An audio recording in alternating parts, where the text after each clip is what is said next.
This channel does not promote or promotion any illegal activities. All content provided by this channel is meant only for educational purpose only. Hello दोस्तों, स्वागत है आप सभी को हमारे इस यूट्यूब चैनल पे। दोस्तों, आज के इस वीडियो में बात करने वाली हूँ हॉलीवुड मूवी के बारे में। तो दोस्तों, अगर आप वर्ल्ड कार्ड मूवी को देखना पसंद करते हो और साथ ही साथ इस मूवी को budget and box office collection को जानना चाहते हो तो इस वीडियो में अंत तक जरूर बने रहिएगा और साथ ही साथ बेल आइकन दबाना नाम भी ना भूलिएगा।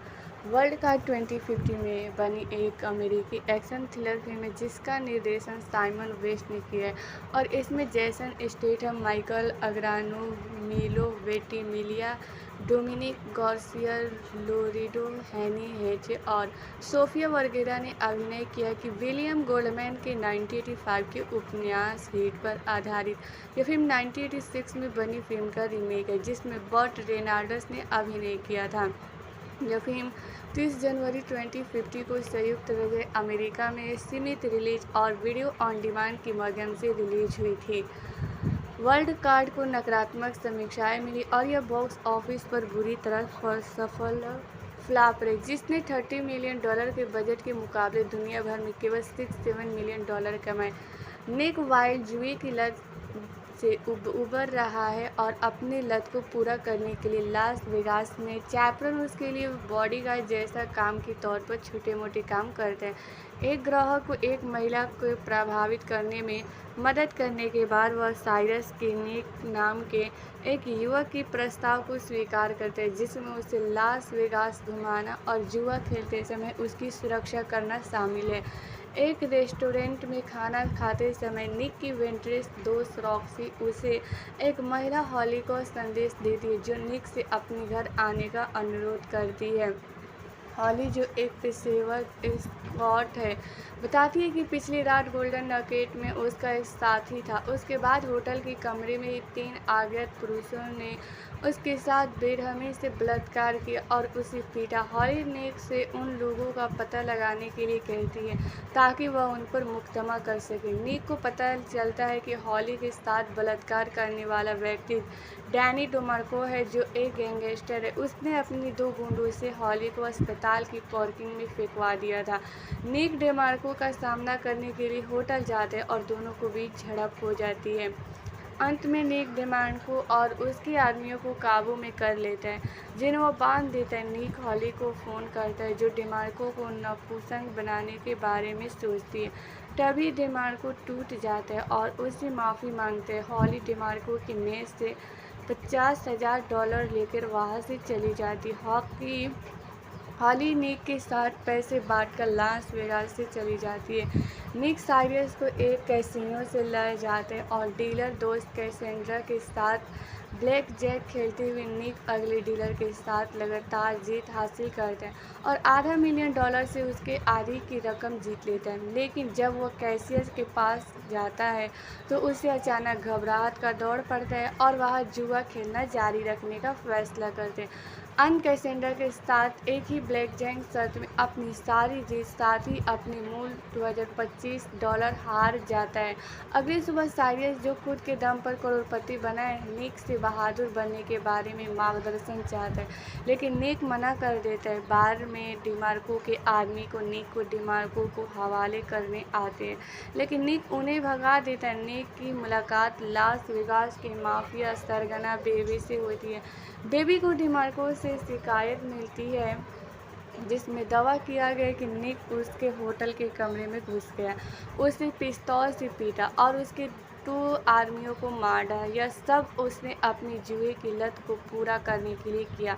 बेबी निक को डेमार्को के साथ एक कमरे में ले जाता है जहां निक अपनी कहानी बताता है कि डेमार्को ने अपनी जान की भीख मांगने के बाद अपनी इज्जत बचाने के लिए अपने ही आदमियों को मार डाला और डेमार्को को गुप्तांग पर चोट का निशान है। बेबी डेमार्को से निक को गलत साबित करने के लिए अपनी पेट उतारने को कहता है लेकिन वह मना कर देता है, चला जाता है। स्थानीय भोजन नाले में साइरस निक को उससे सीखी हुई बातों के बदले में $50,000 का चेक और कोशिका का हवाई टिकट देने की पेशकश करते। तभी डिमार्को और उसके आदमी भोजन नाले में आ जाते। साइरस अपनी नई मर्दानगी का परिचय देते हुए जोर जोर से गाना गाता है ताकि निक का ध्यान भटकाकर भोजन नाले के पीछे वाली गली में भाग सके।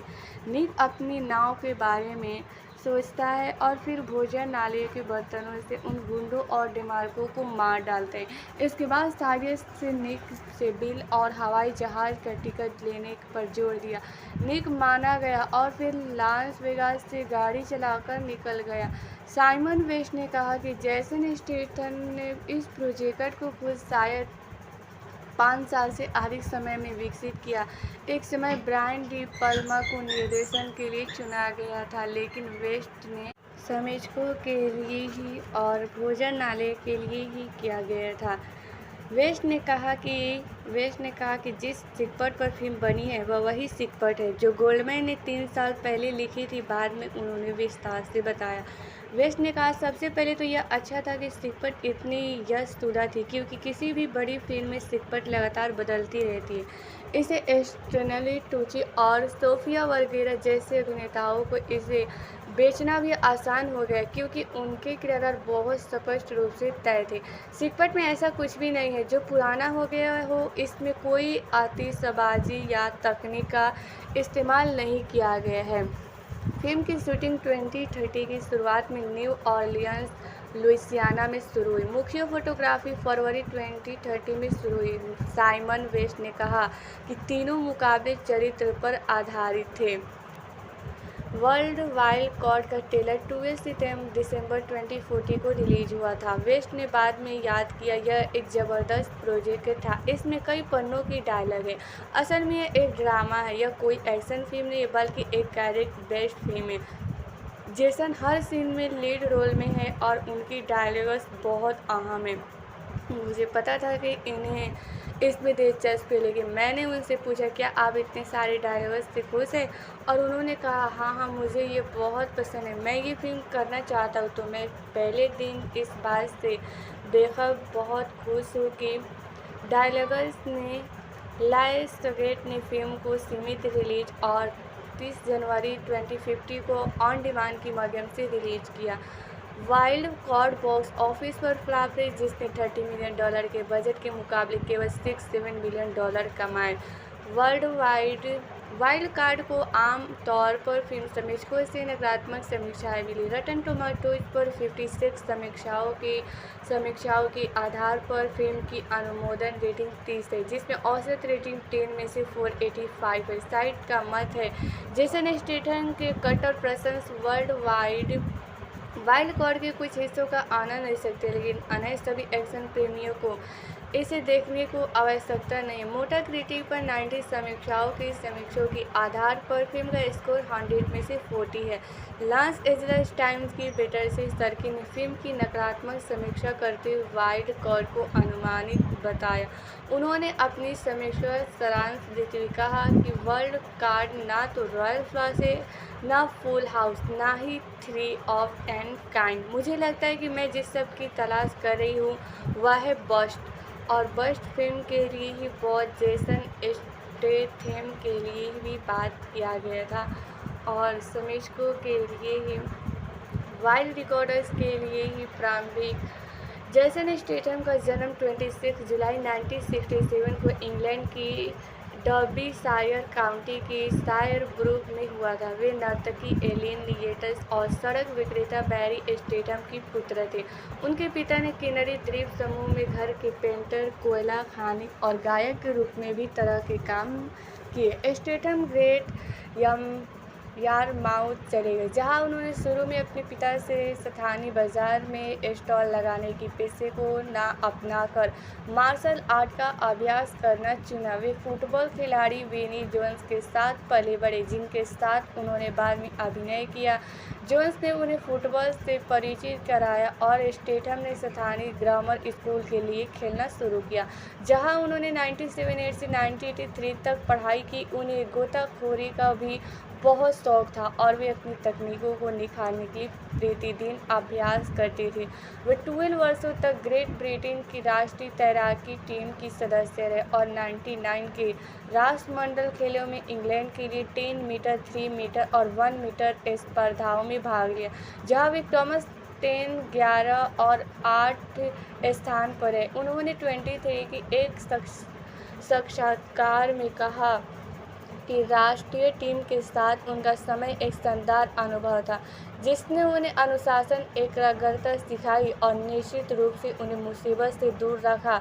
स्टेथम को लंदन की Crystal Palace National Sports Centre में परीक्षण के दौरान स्पोर्ट्स लीडर्स के लिए ही sports modelling agency sports promotion ने देखा। 1996 के वसंत और ग्रीष्म संग्रह के दौरान टॉमी हिलफिगर, ग्रिफिन और लेवी ने उन्हें विभिन्न मॉडलिंग अनुबंधों के लिए साइन किया। 1997 में वह फ्रेंच कनेक्शन नामक कपड़ों के ब्रांड के लिए एक मॉडल बन गए। हाई स्ट्रीट क्लोथिंग चेन की एक प्रवक्ता ने कहा, हमने जेसन को इसलिए चुना क्योंकि हम चाहते थे कि हमारा मॉडल एक सामान्य व्यक्ति जैसा दिखे। उनका लुक आज के समय के लिए बिल्कुल सही है, बहुत मर्दाना और बहुत ज़्यादा मेल मॉडल जैसा नहीं। हालांकि उन्हें अभी भी अपने पिता के नक्श कदम पर चलते हुए सड़क पर सामान बेचने का काम करना पड़ा ताकि वे अपना गुजारा कर सकें। उन्होंने बताया कि वे सड़क के कोनों पर नकली इत्र और गहने बेचते थे। उन्होंने कुछ संगीत वीडियो में छोटी भूमिकाएं निभाई, जिसमें 1993 में द सीमेंट द्वारा कॉमिक और 1994 में इरेजर द्वारा रन टू द सन और 1995 में द ब्यूटीफुल साउथ द्वारा dream a little dream of भी शामिल है। फ्रेंच कनेक्शन के लिए मॉडल के रूप में काम करते समय स्टेथम की मुलाकात नवोदित फिल्म निर्माता गाय रिची से हुई है, जो एक फिल्म बना रहे थे और उन्हें एक चालाक ठग की भूमिका के लिए एक अभिनेता की आवश्यकता थी। स्टेथम के बाजार में सामान बेचने के अतीत के बारे में जानने के बाद रिची ने उन्हें crime comedy thriller Lock, Stock and Two में कास्ट किया। फिल्म को आलोचकों ने और दर्शकों दोनों को खूब सराहा और स्टेथम को प्रसिद्धि दिलाने में मदद मिली। इस भूमिका के लिए उन्हें ही रिची के साथ स्टेथम बॉक्स ऑफिस पर $80 मिलियन से अधिक की कमाई की। स्नेच में अपनी भूमिका के लिए उन्हें £50 का भुगतान किया। इसके बाद वह हॉलीवुड में प्रवेश करने में सक्षम हुई और 21 में 2 फिल्मों दिखाई दी, विज्ञान कथा और action horror film Ghosts of Mars और विज्ञान कथा martial art action film The One. 22 में उन्होंने मार्शल आर्ट विद चित्र Thai boxing a fighting charge 22 का वर्णन किया, जो 3 ऐसे व्यक्ति के जीवन का अनुसरण करते हैं जो बहुत अलग पृष्ठभूमि से आते हैं और सभी मई थाई का प्रशिक्षण ले रहे हैं। प्रत्येक की अपनी अनूठी प्रेरणाएं और कहानियां हैं क्योंकि वे अपनी अगली लड़ाई की तैयारियां कर रहे हैं। 25 में रिचर्डसन के स्टेथम को एक बार फिर अपनी नई फिल्म रिवॉल्वर में मुख्य भूमिका के लिए चुना, जो समीक्षकों और बॉक्स ऑफिस दोनों ही दृष्टि से असफल रही। उन्होंने 25 में स्वतंत्र फिल्म लंदन में एक नाटकीय भूमिका निभाई। 26 में उन्होंने एक्शन फिल्म केक में मुख्य भूमिका निभाई। स्टेथम को 26 के सैन डिएगो और कॉमिक कॉन कन्वेंशन के दौरान क्रेंग का प्रचार करने के लिए कहा गया था। 28 में स्टेथम ने ब्रिटिश क्राइम थ्रिलर द अमेरिकी फिल्म समीक्षक आर्मंड वाइटन ने एक एक्शन फिल्म स्टार के रूप में स्टेथम का उदय की सराहना की। डेथ रेस के अवसर पर वाइटन ने स्टेथम के किसी भी समकालीन फिल्म स्टार के ट्रैक रिकॉर्ड की प्रशंसा की। बाद में 28 में वाइट ने स्टेथम के लिए ही और रिकॉर्ड की प्रशंसा की। बाद में 28 में वाइट ने स्टेथम की ट्रांसपोर्टर 3 को एक नैतिक पॉप आर्ट का एक बेहतरीन उदाहरण बताया। एम्पायर मैगजीन की क्रिस हुविक ने फिल्म को एक निरुपा मामला बताया, लेकिन फिल्म को स्टेथम को एक नए एक्शन हीरो के रूप में स्थापित करने का श्रेय दिया, जो जैकी चैन की तरह ऊंची किक मारने में जितना सहज था, उतना ही रूखे सूखे डायलॉग बोलने में भी। 2009 में स्टेथम ने डेविड पीपल्स और जेनेट पीपल्स की तरह लिखित एक नई फिल्म विकसित करना शुरू किया। स्टेथम ने कहा, हम एक फिल्म बनाने की कोशिश कर रहे हैं जिसे डेविड पीपल्स और जेनेट पीपल्स ने लिखा है, जो एक पुरानी film the treasure of the Sierra Madre की तर्ज पर है। यह रीमेक नहीं है, लेकिन कुछ हद तक वैसे ही है। रिश्ते के बारे में और कैसे लालच इन 3 लोगों के रिश्तों की दूषित करता है, इसका अस्थायी सेंस द गैबल्स है। उन्होंने 29 में आई सीक्वल के हाई वोल्टेज में स्टीव चेलियोस की भूमिका को दोहराया। 2010 में स्टेथम ने साथी action star Sylvester Stallone, Jet Li, Dolph Lundgren और मिकी राउक की सहित अनेक कलाकारों के साथ एक्शन फिल्म द एक्सपेंडेबल्स में अभिनय किया। स्टेथम ने ली क्रिसमस की भूमिका निभाई, जो एक प्रो-एस सैनिक और चाकू का उपयोग करके गरीबी मुकाबले में माहिर है। यह फिल्म वैश्विक रूप से सफल है। संयुक्त राज्य अमेरिका, यूनाइटेड किंगडम, चीन और भारत में बॉक्स ऑफिस पर पहले नंबर पर खुली और दुनिया भर में कुल $274 मिलियन की कमाई की। 2011 में अपनी पहली फिल्म में। हेलो दोस्तों, स्वागत है आप सभी को हमारे इस यूट्यूब चैनल पे। दोस्तों, आज के इस वीडियो में बात करने वाली हूँ हॉलीवुड मूवी के बारे में। तो दोस्तों, अगर आप वर्ल्ड कार्ड मूवी को देखना पसंद करते हो और साथ ही साथ इस मूवी को budget and box office collection को जानना चाहते हो, तो इस वीडियो में अंत तक जरूर बने रहिएगा और साथ ही साथ बेल आइकन दबाना नाम भी ना भूलिएगा। वर्ल्ड कार्ड 2050 में बनी एक अमेरिकी एक्शन थ्रिलर फिल्म है, जिसका निर्देशन साइमन वेस्ट ने किया है और इसमें जैसन स्टेथम, माइकल अग्रानो, मिलो वेंटिमिलिया, डोमिनिक गार्सिया, लोरेटो हैनी हेचे और सोफिया वर्गेरा ने अभिनय किया कि विलियम गोल्डमैन के 1985 के उपन्यास हिट पर आधारित यह फिल्म 1986 में बनी फिल्म का रीमेक है, जिसमें बर्ट रेनाल्ड्स ने अभिनय किया था। यह फिल्म 30 जनवरी 2050 को संयुक्त राज्य अमेरिका में सीमित रिलीज और वीडियो ऑन डिमांड के माध्यम से रिलीज हुई थी। वर्ल्ड कार्ड को नकारात्मक समीक्षाएं मिली और यह बॉक्स ऑफिस पर बुरी तरह सफल फ्लॉप रही, जिसने $30 मिलियन के बजट के मुकाबले दुनिया भर में केवल $67 मिलियन कमाए। निक वाइल्ड जुए की लत से उबर रहा है और अपनी लत को पूरा करने के लिए लास वेगास में चैपरन उसके लिए बॉडीगार्ड जैसा काम के तौर पर छोटे मोटे काम करते हैं। एक ग्राहक को एक महिला को प्रभावित करने में मदद करने के बाद वह साइरस के निक नाम के एक युवक के प्रस्ताव को स्वीकार करते हैं, जिसमें उसे लास वेगास घुमाना और जुआ खेलते समय उसकी सुरक्षा करना शामिल है। एक रेस्टोरेंट में खाना खाते समय निक की वेंट्रेस दोस्त रॉक्सी उसे एक महिला हॉली को संदेश देती है, जो निक से अपने घर आने का अनुरोध करती है। हॉली, जो एक पेशेवर एस्कॉर्ट है, बताती है कि पिछली रात गोल्डन नकेट में उसका एक साथी था। उसके बाद होटल के कमरे में 3 अज्ञात पुरुषों ने उसके साथ बेरहमी से बलात्कार किया और उसे पीटा। हॉली निक से उन लोगों का पता लगाने के लिए कहती है ताकि वह उन पर मुकदमा कर सके। निक को पता चलता है कि हॉली के साथ बलात्कार करने वाला व्यक्ति डैनी डेमार्को है, जो एक गैंगस्टर है। उसने अपनी 2 गुंडों से हॉली को अस्पताल की पार्किंग में फेंकवा दिया था। निक डेमार्को का सामना करने के लिए होटल जाते हैं और दोनों को बीच झड़प हो जाती है। अंत में निक डेमार्को और उसके आदमियों को काबू में कर लेते हैं, जिन्हें वो बांध देता है। निक हॉली को फ़ोन करता है, जो डेमार्को को नपुंसक बनाने के बारे में सोचती है। तभी डेमार्को टूट जाता है और उससे माफ़ी मांगते हैं। हॉली डेमार्को की मेज से $50,000 लेकर वहाँ से चली जाती। हॉली निक के साथ पैसे बांटकर लास वेगास से चली जाती है। निक साइरस को एक कैसीनो से ले जाते हैं और डीलर दोस्त कैसेंड्रा के साथ ब्लैक जैक खेलते हुए निक अगले डीलर के साथ लगातार जीत हासिल करते हैं और $500 मिलियन से उसके आधी की रकम जीत लेते हैं। लेकिन जब वह कैशियर के पास जाता है तो उसे अचानक घबराहट का दौर पड़ता है और वह जुआ खेलना जारी रखने का फैसला करते हैं। अन कैसेंडर के साथ एक ही ब्लैक जैक शर्त में अपनी सारी जीत, साथ ही अपनी मूल $2025 हार जाता है।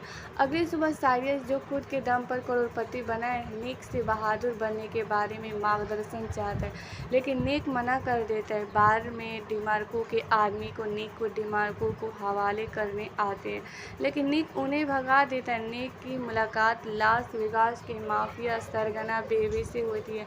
बेबी को डेमार्को से शिकायत मिलती है, जिसमें दावा किया गया कि निक उसके होटल के कमरे में घुस गया, उसे पिस्तौल से पीटा और उसके 2 आदमियों को मार डाला। यह सब उसने अपनी जुए की लत को पूरा करने के लिए किया।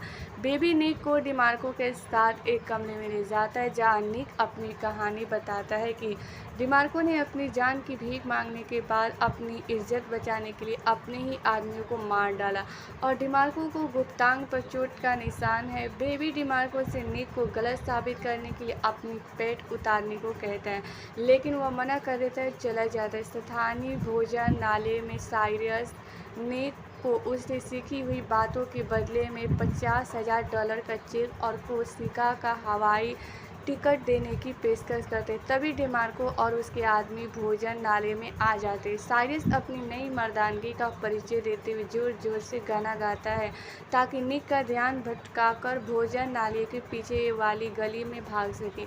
निक अपनी नाव के बारे में सोचता है और फिर भोजनालय के बर्तनों से उन गुंडों और डिमार्को को मार डालते हैं। इसके बाद साइरस से निक से बिल और हवाई जहाज़ का टिकट लेने पर जोर दिया।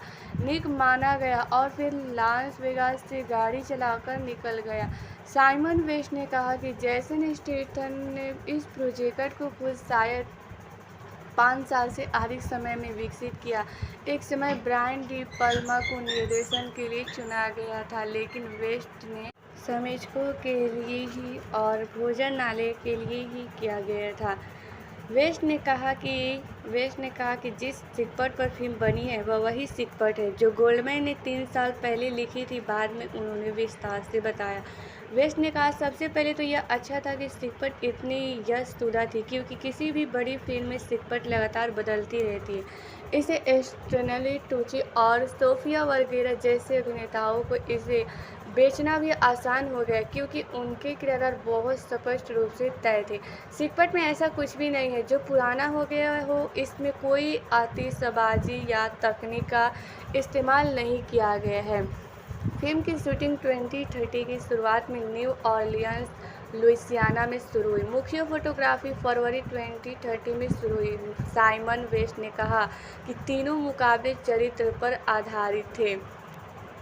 वर्ल्ड वाइल्ड कार्ड का ट्रेलर 12 दिसंबर 2014 को रिलीज हुआ था। वेस्ट ने बाद में याद किया, यह एक ज़बरदस्त प्रोजेक्ट था। इसमें कई पन्नों की डायलॉग है। असल में यह एक ड्रामा है, यह कोई एक्शन फिल्म नहीं है, बल्कि एक कैरेक्टर बेस्ड फिल्म है। जेसन हर सीन में लीड रोल में है और उनकी डायलॉग्स बहुत अहम है।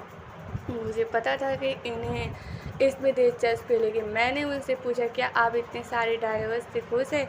और उन्होंने कहा, हाँ, मुझे ये बहुत पसंद है, मैं ये फिल्म करना चाहता हूँ। तो मैं पहले दिन इस बात से बेखबर बहुत खुश हूँ कि डायलॉग्स ने लायंसगेट ने फिल्म को सीमित रिलीज और 30 जनवरी 2050 को ऑन डिमांड की माध्यम से रिलीज किया।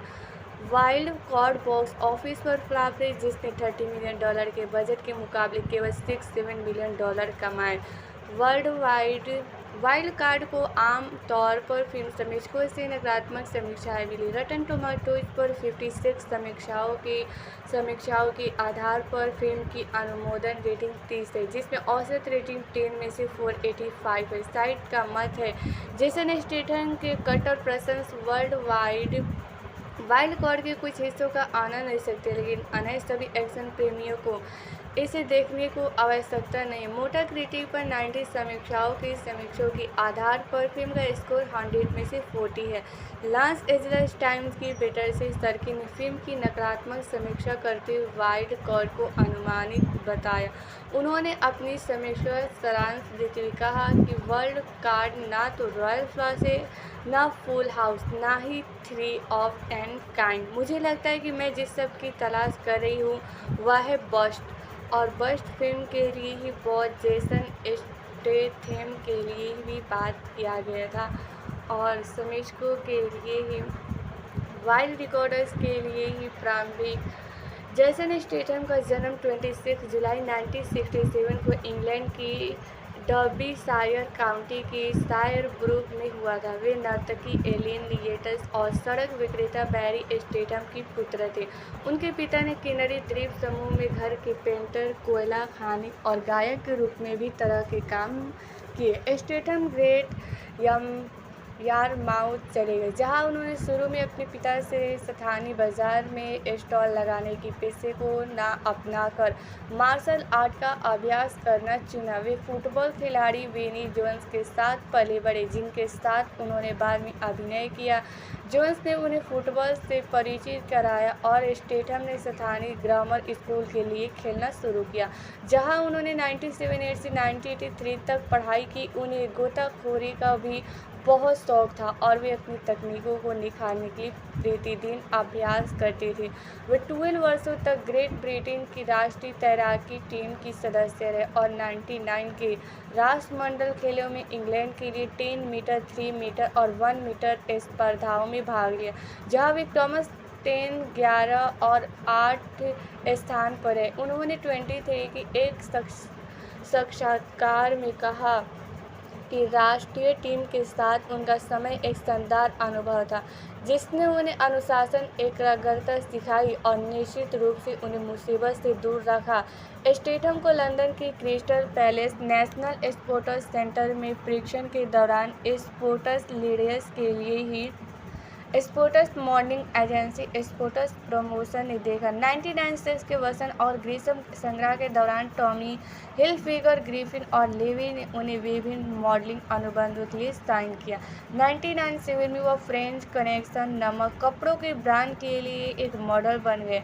हाई स्ट्रीट क्लोथिंग चेन की एक प्रवक्ता ने कहा, हमने जेसन को इसलिए चुना क्योंकि हम चाहते थे कि हमारा मॉडल एक सामान्य व्यक्ति जैसा दिखे। उनका लुक आज के समय के लिए बिल्कुल सही है, बहुत मर्दाना और बहुत ज़्यादा मेल मॉडल जैसा नहीं। हालांकि उन्हें अभी भी अपने पिता की नक्श कदम पर चलते हुए सड़क पर सामान बेचने का काम करना पड़ा ताकि वे अपना गुजारा कर सकें। उन्होंने बताया कि वे सड़क के कोनों पर नकली इत्र और गहने बेचते थे। उन्होंने कुछ संगीत वीडियो में छोटी भूमिकाएं निभाई, जिसमें 1993 में द सीमेंट द्वारा कॉमिक और 1994 में इरेजर द्वारा रन टू द सन और 1995 में द ब्यूटीफुल साउथ द्वारा dream a little dream of भी शामिल है। फ्रेंच कनेक्शन के लिए मॉडल के रूप में काम करते समय स्टेथम की मुलाकात नवोदित फिल्म निर्माता गाय रिची से हुई है, जो एक फिल्म बना रहे थे और उन्हें एक चालाक ठग की भूमिका के लिए एक अभिनेता की आवश्यकता थी। स्टेथम के बाजार में सामान बेचने के अतीत के बारे में जानने के बाद रिची ने उन्हें crime comedy thriller Lock, Stock and 2 में कास्ट किया। फिल्म को आलोचकों ने और दर्शकों दोनों को खूब सराहा और स्टेथम को प्रसिद्धि दिलाने में मदद मिली। इस भूमिका के लिए उन्हें ही रिची के साथ स्टेथम बॉक्स ऑफिस पर $80 मिलियन से अधिक की कमाई की। स्नेच में अपनी भूमिका के लिए उन्हें 50 पाउंड का भुगतान किया। इसके बाद वह हॉलीवुड में प्रवेश करने में सक्षम हुई और 21 में 2 फिल्मों दिखाई दी, विज्ञान कथा और action horror film Ghosts of Mars और विज्ञान कथा martial art action film The One. 22 में उन्होंने मार्शल आर्ट विचित्र Thai boxing a fighting charge 22 का वर्णन किया, जो 3 ऐसे व्यक्ति के जीवन का अनुसरण करता है जो बहुत अलग पृष्ठभूमि से आते हैं और सभी मई थाई का प्रशिक्षण ले रहे हैं। प्रत्येक की अपनी अनूठी प्रेरणाएं और कहानियां हैं, क्योंकि वे अपनी अगली लड़ाई की तैयारियां कर रहे हैं। 25 में रिचर्डसन के स्टेथम को एक बार फिर अपनी नई फिल्म रिवॉल्वर में मुख्य भूमिका के लिए चुना, जो समीक्षकों और बॉक्स ऑफिस दोनों ही दृष्टि से असफल रही। उन्होंने 25 में स्वतंत्र फिल्म लंदन में एक नाटकीय भूमिका निभाई।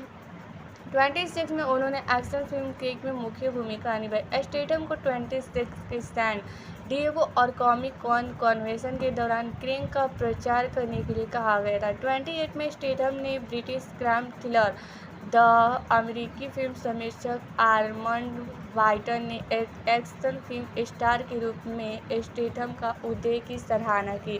डेथ रेस के अवसर पर वाइटन ने स्टेथम के किसी भी समकालीन फिल्म स्टार के ट्रैक रिकॉर्ड की प्रशंसा की। बाद में 28 में वाइट ने स्टेथम के लिए ही और रिकॉर्ड की प्रशंसा की। बाद में 28 में वाइट ने स्टेथम की ट्रांसपोर्टर 3 को इग्नेटिक पॉप आर्ट का एक बेहतरीन उदाहरण बताया। एम्पायर मैगजीन की क्रिस वीक ने फिल्म को एक निर्विवाद मामला बताया, लेकिन फिल्म को स्टेथम को एक नए एक्शन हीरो के रूप में स्थापित करने का श्रेय दिया, जो जैकी चैन की तरह ऊंची किक मारने में जितना सहज था, उतना ही रूखे सूखे डायलॉग बोलने में भी। 2009 में स्टेथम ने डेविड पीपल्स और जेनेट पीपल्स की तरह लिखित एक नई फिल्म विकसित करना शुरू किया। स्टेथम ने कहा, हम एक फिल्म बनाने की कोशिश कर रहे हैं जिसे डेविड पीपल्स और जेनेट पीपल्स ने लिखा है, जो एक पुरानी film the treasure of the Sierra Madre की तर्ज पर है। यह रीमेक नहीं है, लेकिन कुछ हद तक वैसे ही है।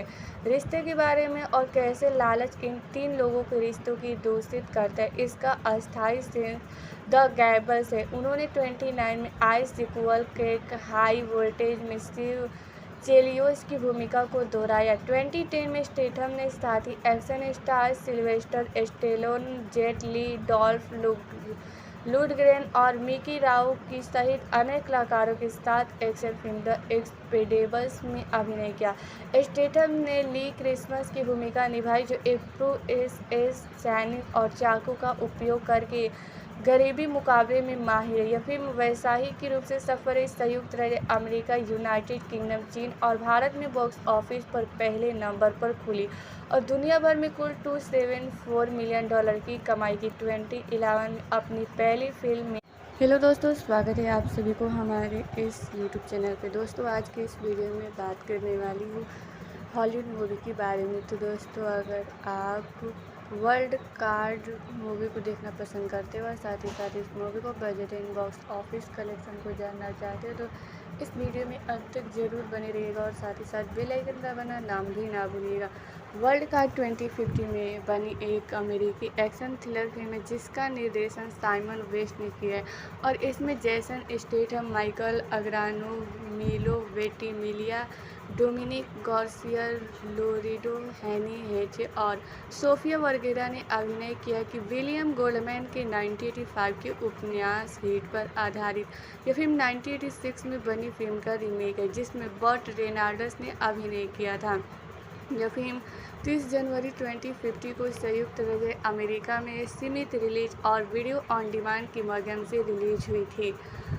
वर्ल्ड कार्ड को नकारात्मक समीक्षाएं मिली और यह बॉक्स ऑफिस पर बुरी तरह सफल फ्लॉप रही, जिसने $30 मिलियन के बजट के मुकाबले दुनिया भर में केवल $67 मिलियन कमाए। निक वाइल्ड जुए की लत से उबर रहा है और अपनी लत को पूरा करने के लिए लास वेगास में चैपरन उसके लिए बॉडीगार्ड जैसा काम के तौर पर छोटे मोटे काम करते हैं। एक ग्राहक को एक महिला को प्रभावित करने में मदद करने के बाद वह साइरस के निक नाम के एक युवक के प्रस्ताव को स्वीकार करते हैं, जिसमें उसे लास वेगास घुमाना और जुआ खेलते समय उसकी सुरक्षा करना शामिल है। एक रेस्टोरेंट में खाना खाते समय निक की वेंट्रेस दोस्त रॉक्सी उसे एक महिला हॉली को संदेश देती है, जो निक से अपने घर आने का अनुरोध करती है। हॉली, जो एक पेशेवर स्कॉट है, बताती है कि पिछली रात गोल्डन नकेट में उसका एक साथी था। उसके बाद होटल के कमरे में 3 अज्ञात पुरुषों ने उसके साथ बेरहमी से बलात्कार किया और उसे पीटा। हॉली निक से उन लोगों का पता लगाने के लिए कहती है ताकि वह उन पर मुकदमा कर सके। निक को पता चलता है कि हॉली के साथ बलात्कार करने वाला व्यक्ति डैनी डेमार्को है, जो एक गैंगस्टर है। उसने अपनी 2 गुंडों से हॉली को अस्पताल की पार्किंग में फेंकवा दिया था। निक डेमार्को का सामना करने के लिए होटल जाते हैं और दोनों को बीच झड़प हो जाती है। अंत में निक डेमार्को और उसके आदमियों को काबू में कर लेता है, जिन्हें वो बांध देता है। निक हॉली को फ़ोन करता है, जो डेमार्को को नपुंसक बनाने के बारे में सोचती है। तभी डेमार्को टूट जाता है और उससे माफ़ी मांगते हैं। हॉली डेमार्को की मेज से $50,000 लेकर वहाँ से चली जाती।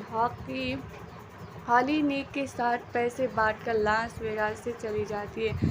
निक साइरस को एक कैसीनो से ले जाते हैं और डीलर दोस्त कैसेंड्रा के साथ ब्लैक जैक खेलते हुए निक अगले डीलर के साथ लगातार जीत हासिल करते हैं और $500,000 से उसके आधी की रकम जीत लेता है। लेकिन जब वह कैशियर के पास जाता है तो उसे अचानक घबराहट का दौर पड़ता है और वह जुआ खेलना जारी रखने का फैसला करते हैं। अन कैसेंडर के साथ एक ही ब्लैक जैक शर्त में अपनी सारी जीत, साथ ही अपने मूल $2025 हार जाता है। अगली सुबह साइरस, जो खुद के दम पर करोड़पति बना है, निक से बहादुर बनने के बारे में मार्गदर्शन चाहता है, लेकिन निक मना कर देता है। बार में डिमार्को के आदमी को निक को डिमार्को को हवाले करने आते हैं, लेकिन निक उन्हें भगा देता है। निक की मुलाकात लास वेगास के माफिया सरगना बेबी से होती है। बेबी को डिमार्को से शिकायत मिलती है, जिसमें दावा किया गया कि निक उसके होटल के कमरे में घुस गया, उसे पिस्तौल से पीटा और उसके 2 आदमियों को मार डाला। यह सब उसने अपनी जुए की लत को पूरा करने के लिए किया। बेबी निक को डिमार्को के साथ एक कमरे में ले जाता है, जहां निक अपनी कहानी बताता है कि डिमार्को ने अपनी जान की भीख मांगने के बाद अपनी इज्जत बचाने के लिए अपने ही आदमियों को मार डाला और डिमार्को को गुप्तांग पर चोट का निशान है। बेबी डिमार्को से निक को गलत साबित करने के लिए अपनी पेट उतारने को कहता है, लेकिन वह मना कर देता है, चला जाता है। स्थानीय भोजन नाले में साइरस निक को उससे सीखी हुई बातों के बदले में $50,000 का चेक और कोस्टा का हवाई टिकट देने की पेशकश करते। तभी डिमार्को और उसके आदमी भोजन नाले में आ जाते। साइरस अपनी नई मर्दानगी का परिचय देते हुए जोर जोर से गाना गाता है, ताकि निक का ध्यान भटकाकर भोजन नाले के पीछे वाली गली में भाग सके। निक अपनी नाव के बारे में सोचता है और फिर भोजन नाले के बर्तनों से उन गुंडों और डिमार्को को मार डालते हैं। इसके बाद साइरस से निक से बिल और हवाई जहाज़ का टिकट लेने पर जोर दिया। निक माना गया और फिर लास वेगास से गाड़ी चलाकर निकल गया। साइमन वेस्ट ने कहा कि जेसन स्टेथम ने इस प्रोजेक्ट को खुद शायद 5 साल से अधिक समय में विकसित किया। एक समय ब्रायन डी पल्मा को निर्देशन के लिए चुना गया था, लेकिन वेस्ट ने समीक्षकों के लिए ही और भोजन नाले के लिए ही किया गया था। वेस्ट ने कहा कि जिस सिकपट पर फिल्म बनी है वह वही सिकपट है जो गोल्डमैन ने 3 साल पहले लिखी थी, बाद में उन्होंने विस्तार से बताया। वेस्ट ने कहा, सबसे पहले तो यह अच्छा था कि सिकपट इतनी यशतुदा थी, क्योंकि किसी भी बड़ी फिल्म में सिकपट लगातार बदलती रहती है। इसे स्टैनली टुची और सोफिया वर्गेरा जैसे अभिनेताओं को इसे बेचना भी आसान हो गया, क्योंकि उनके किरदार बहुत स्पष्ट रूप से तय थे। सिकपट में ऐसा कुछ भी नहीं है जो पुराना हो गया हो। इसमें कोई आतिशबाजी या तकनीक का इस्तेमाल नहीं किया गया है। फिल्म की शूटिंग 2030 की शुरुआत में न्यू ऑरलियंस, लुइसियाना में शुरू हुई। मुख्य फोटोग्राफी फरवरी 2030 में शुरू हुई। साइमन वेस्ट ने कहा कि तीनों मुकाबले चरित्र पर आधारित थे। वर्ल्ड वाइल्ड कार्ड का ट्रेलर 12 दिसंबर 2014 को रिलीज हुआ था। वेस्ट ने बाद में याद किया, यह एक ज़बरदस्त प्रोजेक्ट था। इसमें कई पन्नों की डायलॉग है।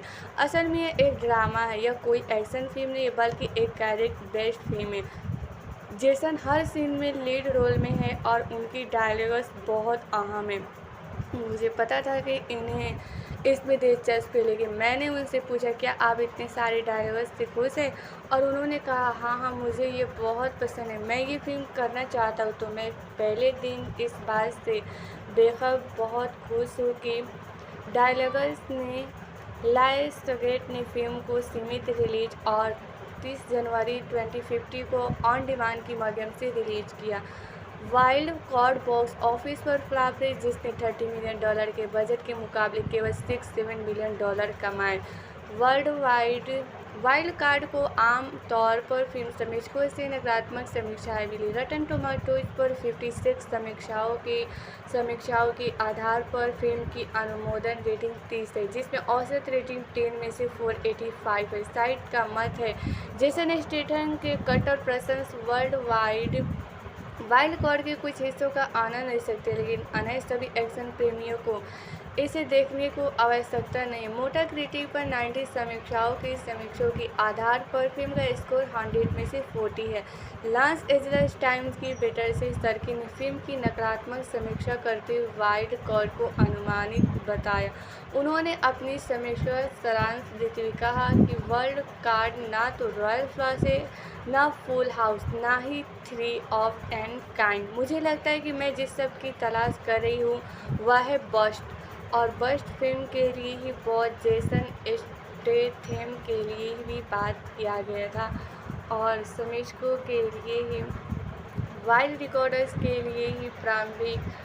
जेसन स्टेथम का जन्म 26 जुलाई 1967 को इंग्लैंड की डर्बीशायर काउंटी के शायरब्रूक में हुआ था। वे नर्तकी एलिन लिएटस और सड़क विक्रेता बैरी स्टेथम की पुत्र थे। उनके पिता ने किनरी द्वीप समूह में घर के पेंटर, कोयला खानी और गायक के रूप में भी तरह के काम किए। स्टेथम ग्रेट यारमाउथ चले गए, जहां उन्होंने शुरू में अपने पिता से स्थानीय बाजार में स्टॉल लगाने की पेशे को ना अपनाकर मार्शल आर्ट का अभ्यास करना चुना। वे फुटबॉल खिलाड़ी विनी जोन्स के साथ पले बढ़े, जिनके साथ उन्होंने बाद में अभिनय किया। जोन्स ने उन्हें फुटबॉल से परिचित कराया और स्टेथम ने स्थानीय ग्रामर स्कूल के लिए खेलना शुरू किया, जहां उन्होंने 1978 से 1983 तक पढ़ाई की। उन्हें गोताखोरी का भी बहुत शौक था और वे अपनी तकनीकों को निखारने के लिए प्रतिदिन अभ्यास करते थे।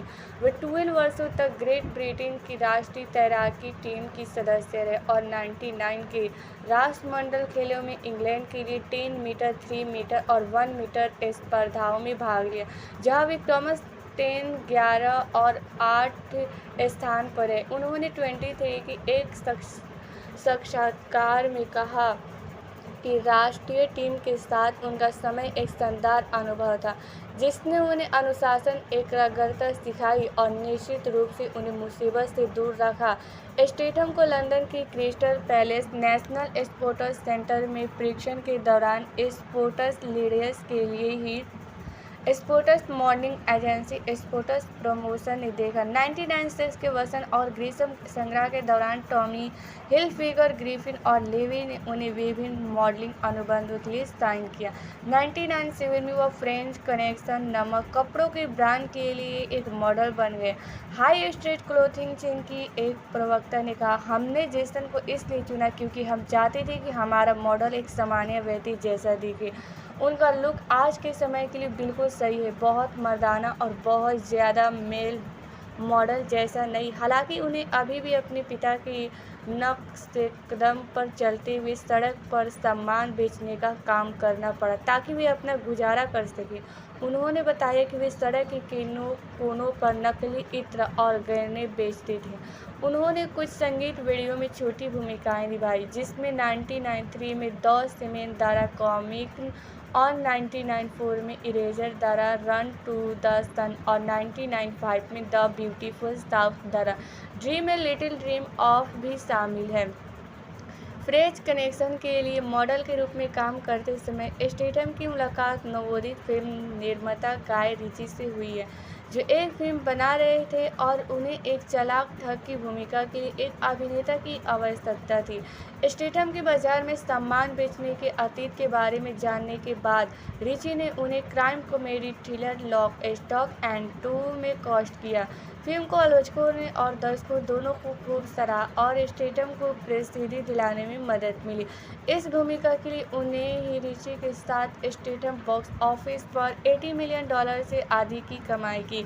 स्नेच में अपनी भूमिका के लिए उन्हें £50 का भुगतान किया। इसके बाद वह हॉलीवुड में प्रवेश करने में सक्षम हुई और 21 में 2 फिल्मों दिखाई दी, विज्ञान कथा और action horror film Ghosts of Mars और विज्ञान कथा martial art action film The One. 22 में उन्होंने मार्शल आर्ट विचित्र Thai boxing a fighting charge 22 का वर्णन किया, जो 3 ऐसे व्यक्ति के जीवन का अनुसरण करते हैं जो बहुत अलग पृष्ठभूमि से आते हैं और सभी मई थाई का प्रशिक्षण ले रहे हैं। प्रत्येक की अपनी अनूठी प्रेरणाएं और कहानियां हैं क्योंकि वे अपनी अगली लड़ाई की तैयारियां कर रहे हैं। 25 में रिचर्डसन के स्टेथम को एक बार फिर अपनी नई फिल्म रिवॉल्वर में मुख्य भूमिका के लिए चुना, जो समीक्षकों और बॉक्स ऑफिस दोनों ही दृष्टि से असफल रही। उन्होंने 25 में स्वतंत्र फिल्म लंदन में एक नाटकीय भूमिका निभाई।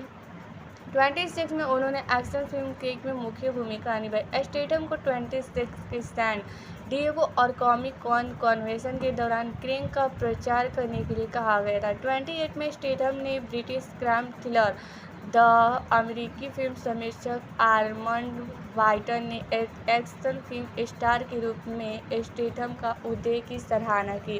डेथ रेस के अवसर पर वाइटर ने स्टेथम के किसी भी समकालीन फिल्म स्टार के ट्रैक रिकॉर्ड की प्रशंसा की। बाद में 28 में वाइट ने स्टेथम के लिए ही और रिकॉर्ड की प्रशंसा की। बाद में 28 में वाइट ने स्टेथम की ट्रांसपोर्टर 3 को एक नेटिक पॉप आर्ट का एक बेहतरीन उदाहरण बताया। एम्पायर मैगजीन की क्रिस हुविट ने फिल्म को एक निर्विवाद मामला बताया, लेकिन फिल्म को स्टेथम को एक नए एक्शन हीरो के रूप में स्थापित करने का श्रेय दिया, जो जैकी चैन की तरह ऊंची किक मारने में जितना सहज था, उतना ही रूखे सूखे डायलॉग बोलने में भी। 2009 में स्टेथम ने डेविड पीपल्स और जेनेट पीपल्स की तरह लिखित एक नई फिल्म विकसित करना शुरू किया। स्टेथम ने कहा, हम एक फिल्म बनाने की कोशिश कर रहे हैं जिसे डेविड पीपल्स और जेनेट पीपल्स ने लिखा है, जो एक पुरानी film the treasure of the Sierra Madre की तर्ज पर है। यह रीमेक नहीं है, लेकिन कुछ हद तक वैसे ही है। रिश्ते के बारे में और कैसे लालच इन 3 लोगों के रिश्तों की दूषित करता है, इसका अस्थायी सेंस द गैबल्स है। उन्होंने 29 में आई सीक्वल केक हाई वोल्टेज में स्टीव चेलियोस की भूमिका को दोहराया। 2010 में स्टेथम ने साथी action star Sylvester Stallone, Jet Li, Dolph Lundgren और मिकी राउक की सहित अनेक कलाकारों के साथ एक्शन फिल्म द एक्सपेंडेबल्स में अभिनय किया। स्टेथम ने ली क्रिसमस की भूमिका निभाई, जो एक प्रो-एस सैनिक और चाकू का उपयोग करके गरीबी मुकाबले में माहिर है। यह फिल्म वैश्विक रूप से सफल रही। संयुक्त राज्य अमेरिका, यूनाइटेड किंगडम, चीन और भारत में बॉक्स ऑफिस पर पहले नंबर पर खुली और दुनिया भर में कुल $274 मिलियन की कमाई की। 2011 में अपनी पहली फिल्म में। हेलो दोस्तों, स्वागत है आप सभी को हमारे इस यूट्यूब चैनल पे। दोस्तों, आज के इस वीडियो में बात करने वाली हूँ हॉलीवुड मूवी के बारे में। तो दोस्तों, अगर आप वर्ल्ड कार्ड मूवी को देखना पसंद करते हो और साथ ही साथ इस मूवी को budget and box office collection को जानना चाहते हो, तो इस वीडियो में अंत तक जरूर बने रहिएगा और साथ ही साथ बेल आइकन दबाना नाम भी ना भूलिएगा। वर्ल्ड कार्ड 2050 में बनी एक अमेरिकी एक्शन थ्रिलर फिल्म है, जिसका निर्देशन साइमन वेस्ट ने किया है और इसमें जैसन स्टेथम, माइकल अग्रानो, मिलो वेंटिमिलिया, डोमिनिक गार्सिया, लोरिडो हैनी हेचे और सोफिया वर्गेरा ने अभिनय किया कि विलियम गोल्डमैन के 1985 के उपन्यास हिट पर आधारित यह फिल्म 1986 में बनी फिल्म का रीमेक है, जिसमें बर्ट रेनाल्ड्स ने अभिनय किया था। यह फिल्म 30 जनवरी 2050 को संयुक्त राज्य अमेरिका में सीमित रिलीज और वीडियो ऑन डिमांड के माध्यम से रिलीज हुई थी। वर्ल्ड कार्ड को नकारात्मक समीक्षाएं मिली और यह बॉक्स ऑफिस पर बुरी तरह सफल फ्लॉप रही, जिसने $30 मिलियन के बजट के मुकाबले दुनिया भर में केवल $67 मिलियन कमाए। निक वाइल्ड जुए की लत से उबर रहा है और अपनी लत को पूरा करने के लिए लास वेगास में चैपरन उसके लिए बॉडीगार्ड जैसा काम के तौर पर छोटे मोटे काम करते हैं। एक ग्राहक को एक महिला को प्रभावित करने में मदद करने के बाद वह साइरस किनिक नाम के एक युवक के प्रस्ताव को स्वीकार करते हैं, जिसमें उसे लास वेगास घुमाना और जुआ खेलते समय उसकी सुरक्षा करना शामिल है। एक रेस्टोरेंट में खाना खाते समय निक की वेंट्रेस दोस्त रॉक्सी उसे एक महिला हॉली को संदेश देती है, जो निक से अपने घर आने का अनुरोध करती है। हॉली, जो एक पेशेवर स्कॉट है, बताती है कि पिछली रात गोल्डन नकेट में उसका एक साथी था। उसके बाद होटल के कमरे में 3 अज्ञात पुरुषों ने उसके साथ बेरहमी से बलात्कार किया और उसे पीटा। हॉली निक से उन लोगों का पता लगाने के लिए कहती है ताकि वह उन पर मुकदमा कर सके। निक को पता चलता है कि हॉली के साथ बलात्कार करने वाला व्यक्ति डैनी डेमार्को है, जो एक गैंगस्टर है। उसने अपनी 2 गुंडों से हॉली को अस्पताल की पार्किंग में फेंकवा दिया था। निक डेमार्को का सामना करने के लिए होटल जाते हैं और दोनों को बीच झड़प हो जाती है। अंत में निक डेमार्को और उसके आदमियों को काबू में कर लेता है, जिन्हें वो बांध देता है। निक हॉली को फ़ोन करता है, जो डेमार्को को नपुंसक बनाने के बारे में सोचती है। तभी डेमार्को टूट जाता है और उससे माफ़ी मांगता है। हॉली डेमार्को की मेज से $50,000 लेकर वहाँ से चली जाती। हॉली निक के साथ पैसे बांटकर लास वेगास से चली जाती है। निक साइरस को एक कैसीनो से ले जाते हैं और डीलर दोस्त कैसेंड्रा के साथ ब्लैक जैक खेलते हुए निक अगले डीलर के साथ लगातार जीत हासिल करते हैं और $500,000 से उसके आधी की रकम जीत लेते हैं। लेकिन जब वो कैशियस के पास जाता है तो उसे अचानक घबराहट का दौर पड़ता है और वह जुआ खेलना जारी रखने का फैसला करते हैं। अन कैसेंडर के साथ एक ही ब्लैक जैक शर्त में अपनी सारी जीत साथ ही अपने मूल $2025 हार जाता है। अगली सुबह साइरस, जो खुद के दम पर करोड़पति बना है, निक से बहादुर बनने के बारे में मार्गदर्शन चाहता है, लेकिन निक मना कर देता है। बाद में डिमार्को के आदमी को निक को डिमार्को को हवाले करने आते हैं, लेकिन निक उन्हें भगा देता है। निक की मुलाकात लास वेगास के माफिया सरगना बेबी से होती है। बेबी को डिमार्को से शिकायत मिलती है जिसमें दावा किया गया कि निक उसके होटल के कमरे में घुस गया, उसे पिस्तौल से पीटा और उसके 2 आदमियों को मार डाला। यह सब उसने अपनी जुए की लत को पूरा करने के लिए किया। बेबी निक को डिमार्को के साथ एक कमरे में ले जाता है जहां निक अपनी कहानी बताता है कि डिमार्को ने अपनी जान की भीख मांगने के बाद अपनी इज्जत बचाने के लिए अपने ही आदमियों को मार डाला और डिमार्को को गुप्तांग पर चोट का निशान है। बेबी डिमार्को से निक को गलत साबित करने के लिए अपनी पेट उतारने को कहता है, लेकिन वह मना कर देता है, चला जाता है। स्थानीय भोजन नाले में साइरस निक को उससे सीखी हुई बातों के बदले में $50,000 का चेक और कोस्टिका का हवाई टिकट देने की पेशकश करते। तभी डिमार्को और उसके आदमी भोजन नाले में आ जाते। साइरस अपनी नई मर्दानगी का परिचय देते हुए जोर जोर से गाना गाता है ताकि निक का ध्यान भटकाकर भोजन नाले के पीछे वाली गली में भाग सके। निक अपनी नाव के बारे में सोचता है और फिर भोजन नाले के बर्तनों से उन गुंडों और डिमार्को को मार डालते हैं। इसके बाद साइरस से निक से बिल और हवाई जहाज़ का टिकट लेने पर जोर दिया।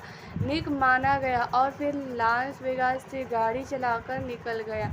साइमन वेस्ट ने कहा कि जैसन स्टेथम ने इस प्रोजेक्ट को खुद शायद 5 साल से अधिक समय में विकसित किया। एक समय ब्रायन डी पल्मा को निर्देशन के लिए चुना गया था, लेकिन वेस्ट ने समीक्षकों के लिए ही और भोजन नाले के लिए ही किया गया था। वेस्ट ने कहा कि जिस सिकपट पर फिल्म बनी है वह वही सिकपट है जो गोल्डमैन ने 3 साल पहले लिखी थी, बाद में उन्होंने विस्तार से बताया। वेस्ट ने कहा, सबसे पहले तो यह अच्छा था कि सिकपट इतनी यशशुदा थी, क्योंकि किसी भी बड़ी फिल्म में सिकपट लगातार बदलती रहती है। इसे स्टैनली टुची और सोफिया वर्गेरा जैसे अभिनेताओं को इसे बेचना भी आसान हो गया, क्योंकि उनके किरदार बहुत स्पष्ट रूप से तय थे। सिकपट में ऐसा कुछ भी नहीं है जो पुराना हो गया हो। इसमें कोई आतिशबाजी या तकनीक का इस्तेमाल नहीं किया गया है। फिल्म की शूटिंग 2030 की शुरुआत में न्यू ऑरलियंस, लुइसियाना में शुरू हुई। मुख्य फोटोग्राफी फरवरी 2030 में शुरू हुई। साइमन वेस्ट ने कहा कि तीनों मुकाबले चरित्र पर आधारित थे। वर्ल्ड वाइल्ड कार्ड का ट्रेलर 12 दिसंबर 2040 को रिलीज हुआ था। वेस्ट ने बाद में याद किया, यह एक ज़बरदस्त प्रोजेक्ट था। इसमें कई पन्नों की डायलॉग है। असल में यह एक ड्रामा है। यह कोई एक्शन फिल्म नहीं है, बल्कि एक कैरेक्टर बेस्ड फिल्म है। जेसन हर सीन में लीड रोल में है और उनकी डायलॉग्स बहुत अहम है। मुझे पता था कि इन्हें इसमें दिलचस्पी लेगी। मैंने उनसे पूछा, क्या आप इतने सारे डायलॉग्स से खुश हैं?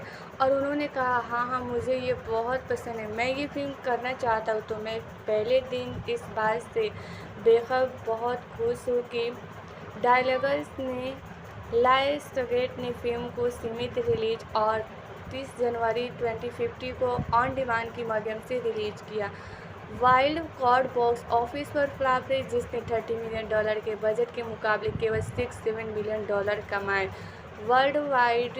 वाइल्ड कार्ड को आम तौर पर फिल्म समीक्षकों से नकारात्मक समीक्षाएं मिली। रटन टोमेटोज पर 56 समीक्षाओं के आधार पर फिल्म की अनुमोदन रेटिंग 30 है, जिसमें औसत रेटिंग 10 में से 485 है। साइट का मत है, जेसन स्टेथम के कट्टर प्रशंसक वाइल्ड कार्ड के कुछ हिस्सों का आनंद ले सकते हैं, लेकिन अन्य सभी एक्शन प्रेमियों को इसे देखने को आवश्यकता नहीं। मोटा क्रिटिक पर 90 समीक्षाओं के आधार पर फिल्म का स्कोर 100 में से 40 है।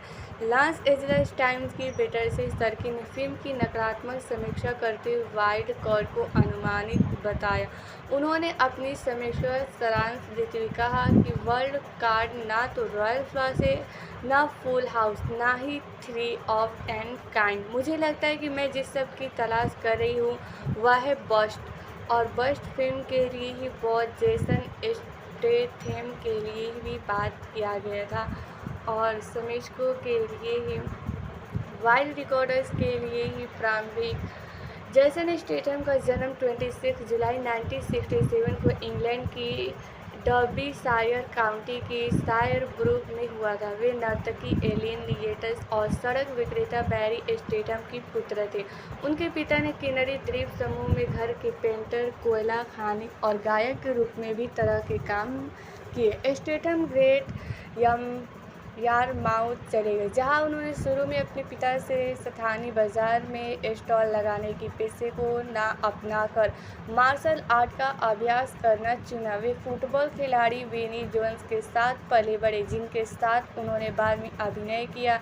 जोन्स ने उन्हें फुटबॉल से परिचित कराया और स्टेथम ने स्थानीय ग्रामर स्कूल के लिए खेलना शुरू किया, जहां उन्होंने 1978 से 1983 तक पढ़ाई की। उन्हें गोताखोरी का भी बहुत शौक था और वे अपनी तकनीकों को निखारने के लिए प्रतिदिन अभ्यास करते थे।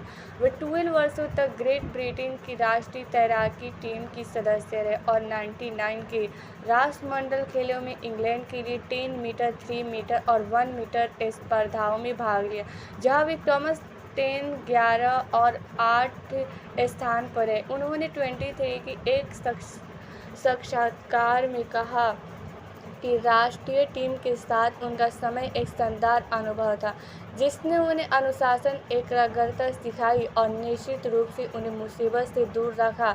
स्टेथम को लंदन की Crystal Palace National Sports Centre में परीक्षण के दौरान स्पोर्ट्स लीडर्स के लिए ही sports modelling agency sports promotion ने देखा। 1996 के वसंत और ग्रीष्म संग्रह के दौरान टॉमी हिलफिगर, ग्रिफिन और लेवी ने उन्हें विभिन्न मॉडलिंग अनुबंधों के लिए साइन किया। 1997 में वह फ्रेंच कनेक्शन नामक कपड़ों के ब्रांड के लिए एक मॉडल बन गए। हाई स्ट्रीट क्लोथिंग चेन की एक प्रवक्ता ने कहा, हमने जेसन को इसलिए चुना क्योंकि हम चाहते थे कि हमारा मॉडल एक सामान्य व्यक्ति जैसा दिखे।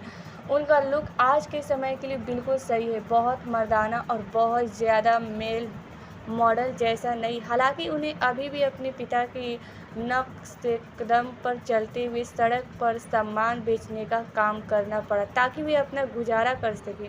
उन्होंने बताया कि वे सड़क के कोनों पर नकली इत्र और गहने बेचते थे। उन्होंने कुछ संगीत वीडियो में छोटी भूमिकाएं निभाई, जिसमें 1993 में द सीमेंट द्वारा कॉमिक और 1994 में इरेजर द्वारा रन टू द सन और 1995 में द ब्यूटीफुल साउथ द्वारा dream a little dream of भी शामिल है। फ्रेंच कनेक्शन के लिए मॉडल के रूप में काम करते समय स्टेथम की मुलाकात नवोदित फिल्म निर्माता गाय रिची से हुई है, जो एक फिल्म बना रहे थे और उन्हें एक चालाक ठग की भूमिका के लिए एक अभिनेता की आवश्यकता थी। स्टेथम के बाजार में सामान बेचने के अतीत के बारे में जानने के बाद रिची ने उन्हें crime comedy thriller Lock, Stock and 2 में कास्ट किया। फिल्म को आलोचकों ने और दर्शकों दोनों को खूब सराहा और स्टेथम को प्रसिद्धि दिलाने में मदद मिली। इस भूमिका के लिए उन्हें ही रिची के साथ स्टेथम बॉक्स ऑफिस पर $80 मिलियन से अधिक की कमाई की। स्नेच में अपनी भूमिका के लिए उन्हें £50 का भुगतान किया। इसके बाद वह हॉलीवुड में प्रवेश करने में सक्षम हुई और 21 में 2 फिल्मों दिखाई दी, विज्ञान कथा और action horror film Ghosts of Mars और विज्ञान कथा martial art action film The One. 22 में उन्होंने मार्शल आर्ट विद चित्र Thai boxing a fighting charge 22 का वर्णन किया, जो 3 ऐसे व्यक्ति के जीवन का अनुसरण करते हैं जो बहुत अलग पृष्ठभूमि से आते हैं और सभी मई थाई का प्रशिक्षण ले रहे हैं। प्रत्येक की अपनी अनूठी प्रेरणाएं और कहानियां हैं, क्योंकि वे अपनी अगली लड़ाई की तैयारियां कर रहे हैं। 25 में रिचर्डसन के स्टेथम को एक बार फिर अपनी नई फिल्म रिवॉल्वर में मुख्य भूमिका के लिए चुना, जो समीक्षकों और बॉक्स ऑफिस दोनों ही दृष्टि से असफल रही। उन्होंने 25 में स्वतंत्र फिल्म लंदन में एक नाटकीय भूमिका निभाई।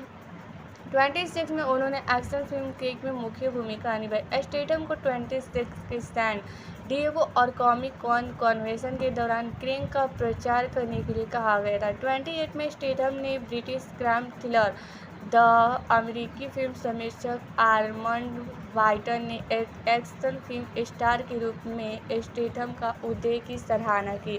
डेथ रेस के अवसर पर वाइटन ने स्टेथम के किसी भी समकालीन फिल्म स्टार के ट्रैक रिकॉर्ड की प्रशंसा की। बाद में 28 में वाइट ने स्टेथम के लिए ही और रिकॉर्ड की प्रशंसा की। बाद में 28 में वाइट ने स्टेथम की ट्रांसपोर्टर 3 को एक नैतिक पॉप आर्ट का एक बेहतरीन उदाहरण बताया। एम्पायर मैगजीन की क्रिस हुविट ने फिल्म को एक निरुपमा मामला बताया, लेकिन फिल्म को स्टेथम को एक नए एक्शन हीरो के रूप में स्थापित करने का श्रेय दिया, जो जैकी चैन की तरह ऊंची किक मारने में जितना सहज था, उतना ही रूखे सूखे डायलॉग बोलने में भी। 2009 में स्टेथम ने डेविड पीपल्स और जेनेट पीपल्स की तरह लिखित एक नई फिल्म विकसित करना शुरू किया। स्टेथम ने कहा, हम एक फिल्म बनाने की कोशिश कर रहे हैं जिसे डेविड पीपल्स और जेनेट पीपल्स ने लिखा है, जो एक पुरानी film the treasure of the Sierra Madre की तर्ज पर है। यह रीमेक नहीं है, लेकिन कुछ हद तक वैसे ही है। रिश्ते के बारे में और कैसे लालच इन 3 लोगों के रिश्तों की दूषित करता है, इसका अस्थायी सेंस द गैबल्स है। उन्होंने 29 में आई सीक्वल के हाई वोल्टेज में स्टीव चेलियोस की भूमिका को दोहराया। 2010 में स्टेथम ने साथी action star Sylvester Stallone, Jet Li, Dolph Lundgren और मिकी राउक की सहित अनेक कलाकारों के साथ एक्शन फिल्म द एक्सपेंडेबल्स में अभिनय किया। स्टेथम ने ली क्रिसमस की भूमिका निभाई, जो एक प्रो-एस सैनिक और चाकू का उपयोग करके गरीबी मुकाबले में माहिर है। यह फिल्म वैश्विक रूप से सफल रही। संयुक्त राज्य अमेरिका, यूनाइटेड किंगडम, चीन और भारत में बॉक्स ऑफिस पर पहले नंबर पर खुली और दुनिया भर में कुल $274 मिलियन की कमाई की। 2011 में अपनी पहली फिल्म में। हेलो दोस्तों, स्वागत है आप सभी को हमारे इस यूट्यूब चैनल पे। दोस्तों, आज के इस वीडियो में बात करने वाली हूँ हॉलीवुड मूवी के बारे में। तो दोस्तों, अगर आप वर्ल्ड कार्ड मूवी को देखना पसंद करते हो और साथ ही साथ इस मूवी को budget and box office collection को जानना चाहते हो, तो इस वीडियो में अंत तक जरूर बने रहिएगा और साथ ही साथ बेल आइकन दबाना नाम भी ना भूलिएगा। वर्ल्ड कार्ड 2050 में बनी एक अमेरिकी एक्शन थ्रिलर फिल्म है जिसका निर्देशन साइमन वेस्ट ने किया है और इसमें जैसन स्टेथम, माइकल अग्रानो, मिलो वेंटिमिलिया, डोमिनिक गार्सिया, लोरेटो हैनी हेचे और सोफिया वर्गेरा ने अभिनय किया कि विलियम गोल्डमैन के 1985 के उपन्यास हिट पर आधारित यह फिल्म 1986 में बनी फिल्म का रीमेक है, जिसमें बर्ट रेनाल्ड्स ने अभिनय किया था। यह फिल्म 30 जनवरी 2050 को संयुक्त राज्य अमेरिका में सीमित रिलीज और वीडियो ऑन डिमांड के माध्यम से रिलीज हुई थी। वर्ल्ड कार्ड को नकारात्मक समीक्षाएं मिली और यह बॉक्स ऑफिस पर बुरी तरह सफल फ्लॉप रही, जिसने $30 मिलियन के बजट के मुकाबले दुनिया भर में केवल $67 मिलियन कमाए। निक वाइल्ड जुए की लत से उबर रहा है और अपनी लत को पूरा करने के लिए लास वेगास में चैपरन उसके लिए बॉडीगार्ड जैसा काम के तौर पर छोटे मोटे काम करते हैं। एक ग्राहक को एक महिला को प्रभावित करने में मदद करने के बाद वह साइरस के निक नाम के एक युवक के प्रस्ताव को स्वीकार करते हैं, जिसमें उसे लास वेगास घुमाना और जुआ खेलते समय उसकी सुरक्षा करना शामिल है। एक रेस्टोरेंट में खाना खाते समय निक की वेंट्रेस दोस्त रॉक्सी उसे एक महिला हॉली को संदेश देती है, जो निक से अपने घर आने का अनुरोध करती है। हॉली, जो एक पेशेवर स्कॉट है, बताती है कि पिछली रात गोल्डन नगेट में उसका एक साथी था। उसके बाद होटल के कमरे में 3 अज्ञात पुरुषों ने उसके साथ बेरहमी से बलात्कार किया और उसे पीटा। हॉली निक से उन लोगों का पता लगाने के लिए कहती है ताकि वह उन पर मुकदमा कर सके। निक को पता चलता है कि हॉली के साथ बलात्कार करने वाला व्यक्ति डैनी डेमार्को है जो एक गैंगस्टर है। उसने अपनी 2 गुंडों से हॉली को अस्पताल की पार्किंग में फेंकवा दिया था। निक डेमार्को का सामना करने के लिए होटल जाते हैं और दोनों को बीच झड़प हो जाती है। अंत में निक डेमार्को और उसके आदमियों को काबू में कर लेते हैं, जिन्हें वो बांध देता है। निक हॉली को फ़ोन करता है जो डेमार्को को नपुंसक बनाने के बारे में सोचती है। तभी डेमार्को टूट जाता है और उससे माफ़ी मांगते हैं। हॉली डेमार्को की मेज से $50,000 लेकर वहाँ से चली जाती है। हॉली निक के साथ पैसे बांटकर लास वेगास से चली जाती है। निक साइरस को एक कैसीनो से ले जाते हैं और डीलर दोस्त कैसेंड्रा के साथ ब्लैक जैक खेलते हुए निक अगले डीलर के साथ लगातार जीत हासिल करते हैं और $500,000 से उसके आधी की रकम जीत लेते हैं। लेकिन जब वो कैशियर के पास जाता है तो उसे अचानक घबराहट का दौर पड़ता है और वह जुआ खेलना जारी रखने का फैसला करते हैं। कैसेंडर के साथ एक ही ब्लैक जैक शर्त में अपनी सारी जीत, साथ ही अपने मूल $2025 हार जाता है। अगली सुबह साइरस, जो खुद के दम पर करोड़पति बना है, निक से बहादुर बनने के बारे में मार्गदर्शन चाहता है, लेकिन निक मना कर देता है। बाद में डेमार्को के आदमी को निक को डेमार्को को हवाले करने आते हैं, लेकिन निक उन्हें भगा देता है। निक की मुलाकात लास वेगास के माफिया सरगना बेबी से होती है। बेबी को डेमार्को से शिकायत मिलती है जिसमें दावा किया गया कि निक उसके होटल के कमरे में घुस गया, उसे पिस्तौल से पीटा और उसके 2 आदमियों को मार डाला। यह सब उसने अपनी जुए की लत को पूरा करने के लिए किया। बेबी निक को डेमार्को के साथ एक कमरे में ले जाता है जहां निक अपनी कहानी बताता है कि डेमार्को ने अपनी जान की भीख मांगने के बाद अपनी इज्जत बचाने के लिए अपने ही आदमियों को मार डाला और डेमार्को को गुप्तांग पर चोट का निशान है। बेबी डेमार्को से निक को गलत साबित करने के लिए अपनी पेट उतारने को कहता है, लेकिन वह मना कर देता है, चला जाता है। स्थानीय भोजन नाले में साइरस निक को उससे सीखी हुई बातों के बदले में $50,000 का चेक और कोस्टिका का हवाई टिकट देने की पेशकश करते। तभी डेमार्को और उसके आदमी भोजन नाले में आ जाते। साइरस अपनी नई मर्दानगी का परिचय देते हुए जोर जोर से गाना गाता है ताकि निक का ध्यान भटकाकर भोजन नाले के पीछे वाली गली में भाग सके। निक अपनी नाव के बारे में सोचता है और फिर भोजन नाले के बर्तनों से उन गुंडों और डेमार्को को मार डालते हैं। इसके बाद साइरस से निक से बिल और हवाई जहाज़ का टिकट लेने पर जोर दिया।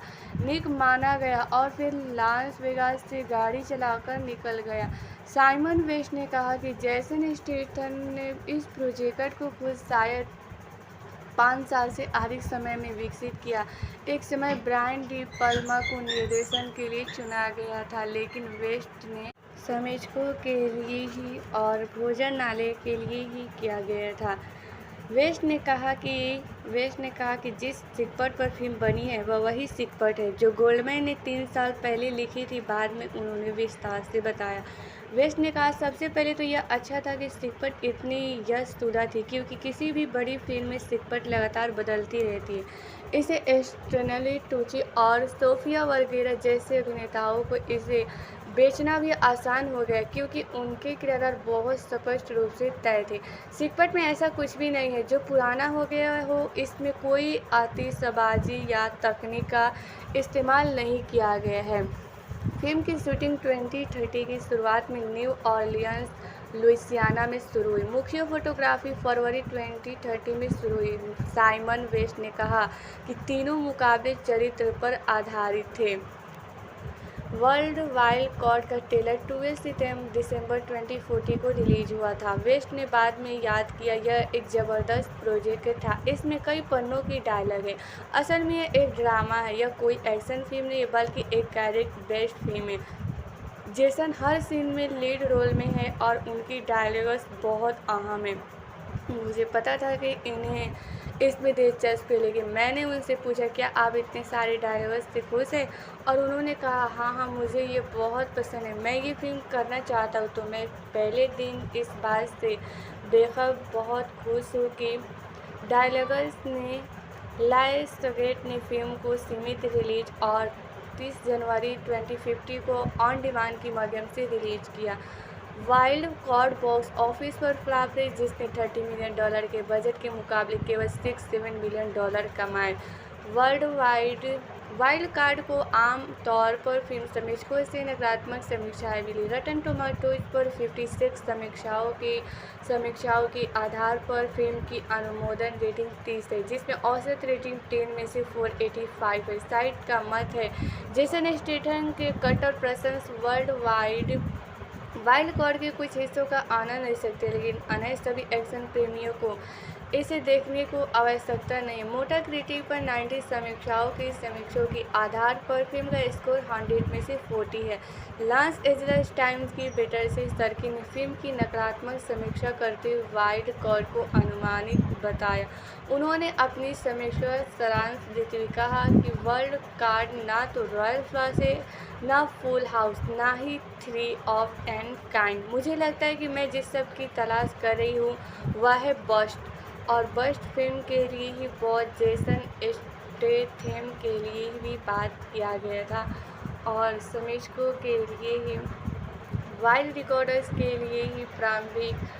जेसन स्टेथम का जन्म 26 जुलाई 1967 को इंग्लैंड की डर्बीशायर काउंटी के शायरब्रूक में हुआ था। वे नर्तकी एलिन लिएट्स और सड़क विक्रेता बैरी स्टेथम की पुत्र थे। उनके पिता ने किनरी द्वीप समूह में घर के पेंटर, कोयला खानी और गायक के रूप में भी तरह के काम किए। स्टेथम ग्रेट यारमाउथ चले गए, जहां उन्होंने शुरू में अपने पिता से स्थानीय बाजार में स्टॉल लगाने की पेशे को ना अपनाकर मार्शल आर्ट का अभ्यास करना चुना। वे फुटबॉल खिलाड़ी विनी जोन्स के साथ पले बढ़े, जिनके साथ उन्होंने बाद में अभिनय किया। जोन्स ने उन्हें फुटबॉल से परिचित कराया और स्टेथम ने स्थानीय ग्रामर स्कूल के लिए खेलना शुरू किया, जहां उन्होंने 1978 से 1983 तक पढ़ाई की। उन्हें गोताखोरी का भी बहुत शौक था और वे अपनी तकनीकों को निखारने के लिए प्रतिदिन अभ्यास करते थे। वे 12 वर्षों तक ग्रेट ब्रिटेन की राष्ट्रीय तैराकी टीम की सदस्य रहे और 99 के राष्ट्रमंडल खेलों में इंग्लैंड के लिए 10 मीटर, 3 मीटर और 1 मीटर स्पर्धाओं में भाग लिया, जहां वे क्रमशः 10, 11 और 8 स्थान पर है। उन्होंने 23 की एक साक्षात्कार में कहा कि राष्ट्रीय टीम के साथ उनका समय एक शानदार अनुभव था, जिसने उन्हें अनुशासन, एकाग्रता सिखाई और निश्चित रूप से उन्हें मुसीबत से दूर रखा। स्टेथम को लंदन के Crystal Palace National Sports Centre में परीक्षण के दौरान स्पोर्ट्स लीडर्स के लिए ही sports modelling agency sports promotion ने देखा। 99 के वसंत और ग्रीष्म संग्रह के दौरान टॉमी हिलफिगर, ग्रिफिन और लेवी ने उन्हें विभिन्न मॉडलिंग अनुबंधों के लिए साइन किया। 1997 में वह फ्रेंच कनेक्शन नामक कपड़ों के ब्रांड के लिए एक मॉडल बन गए।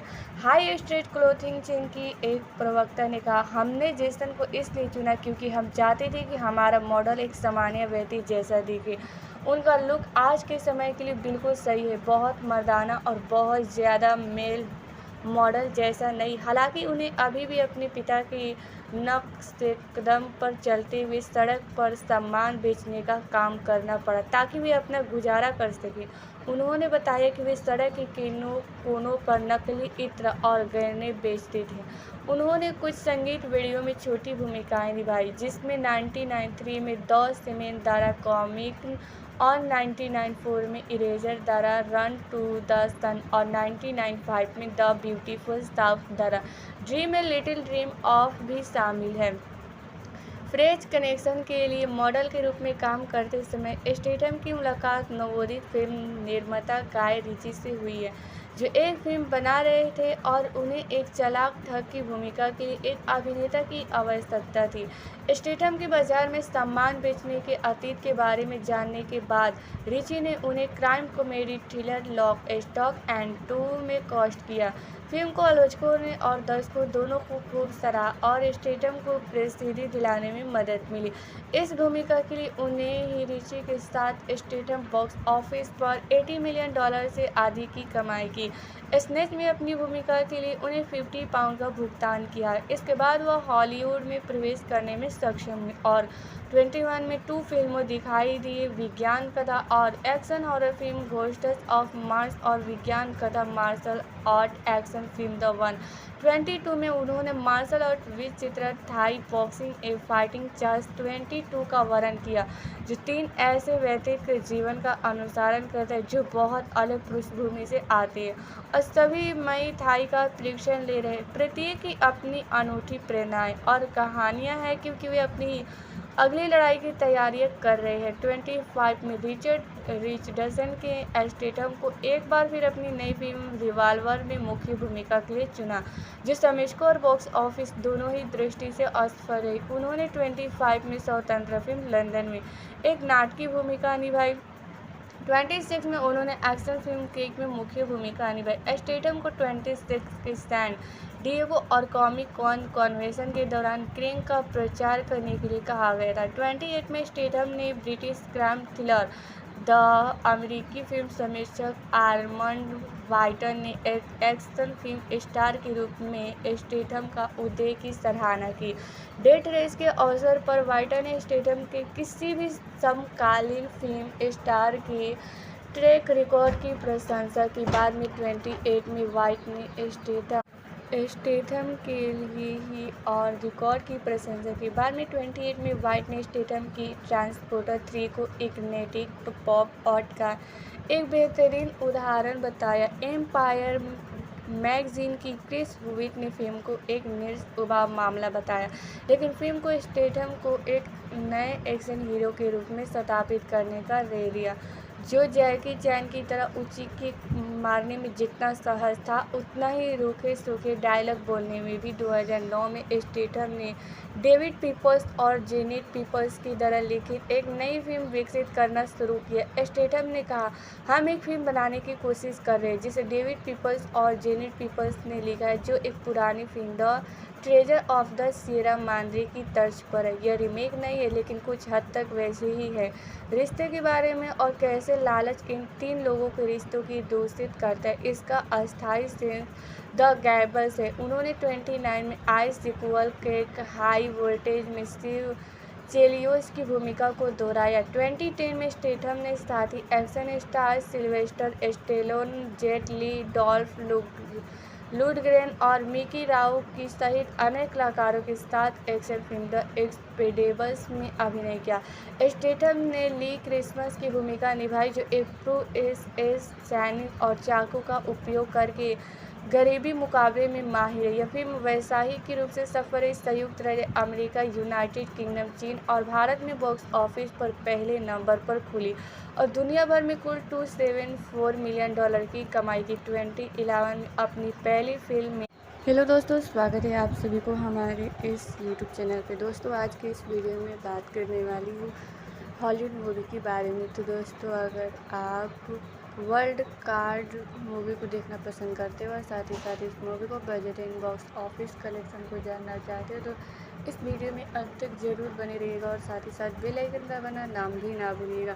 वर्ल्ड कार्ड 2050 में बनी एक अमेरिकी एक्शन थ्रिलर फिल्म है जिसका निर्देशन साइमन वेस्ट ने किया है और इसमें जैसन स्टेथम, माइकल अग्रानो, मिलो वेंटिमिलिया, डोमिनिक गार्सिया, लोरेडो हैनी हेचे और सोफिया वर्गेरा ने अभिनय किया कि विलियम गोल्डमैन के 1985 के उपन्यास हिट पर आधारित यह फिल्म 1986 में बनी फिल्म का रीमेक है, जिसमें बर्ट रेनाल्ड्स ने अभिनय किया था।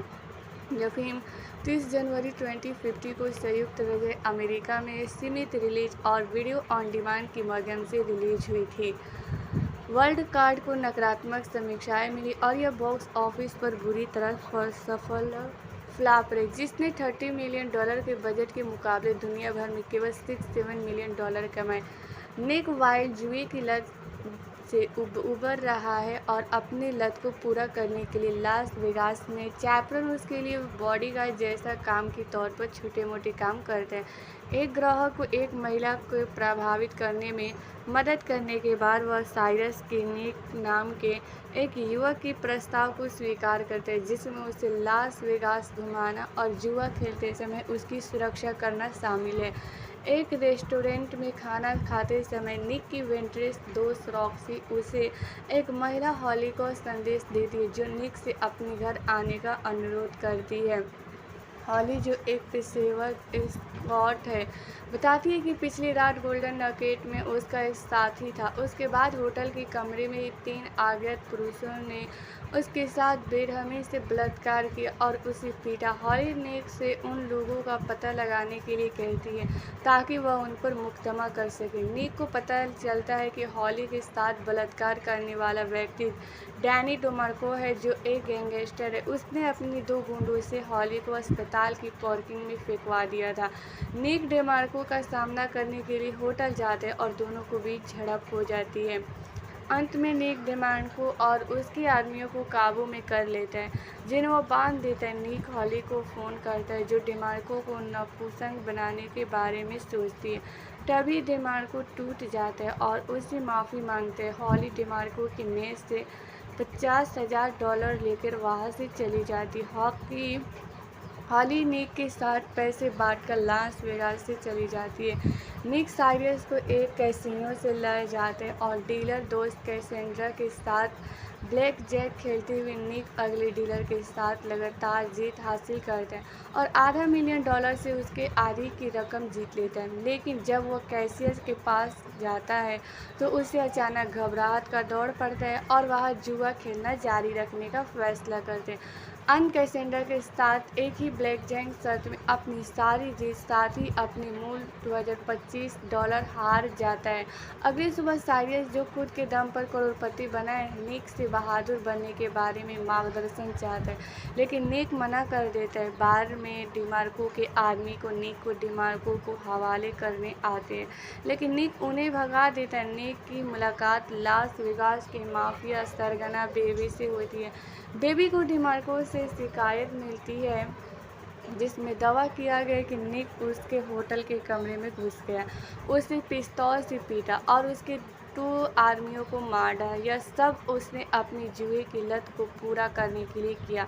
बेबी निक को डेमार्को के साथ एक कमरे में ले जाता है, जहां निक अपनी कहानी बताता है कि डेमार्को ने अपनी जान की भीख मांगने के बाद अपनी इज्जत बचाने के लिए अपने ही आदमियों को मार डाला और डेमार्को को गुप्तांग पर चोट का निशान है। बेबी डेमार्को से निक को गलत साबित करने के लिए अपनी पेट उतारने को कहता है, लेकिन वह मना कर देता है, चला जाता है। स्थानीय भोजन नाले में साइरस निक को उससे सीखी हुई बातों के बदले में $50,000 का चेक और कोस्टा का हवाई टिकट देने की पेशकश करते। तभी डेमार्को और उसके आदमी भोजन नाले में आ जाते। साइरस अपनी नई मर्दानगी का परिचय देते हुए जोर जोर से गाना गाता है ताकि निक का ध्यान भटकाकर भोजन नाले के पीछे वाली गली में भाग सके।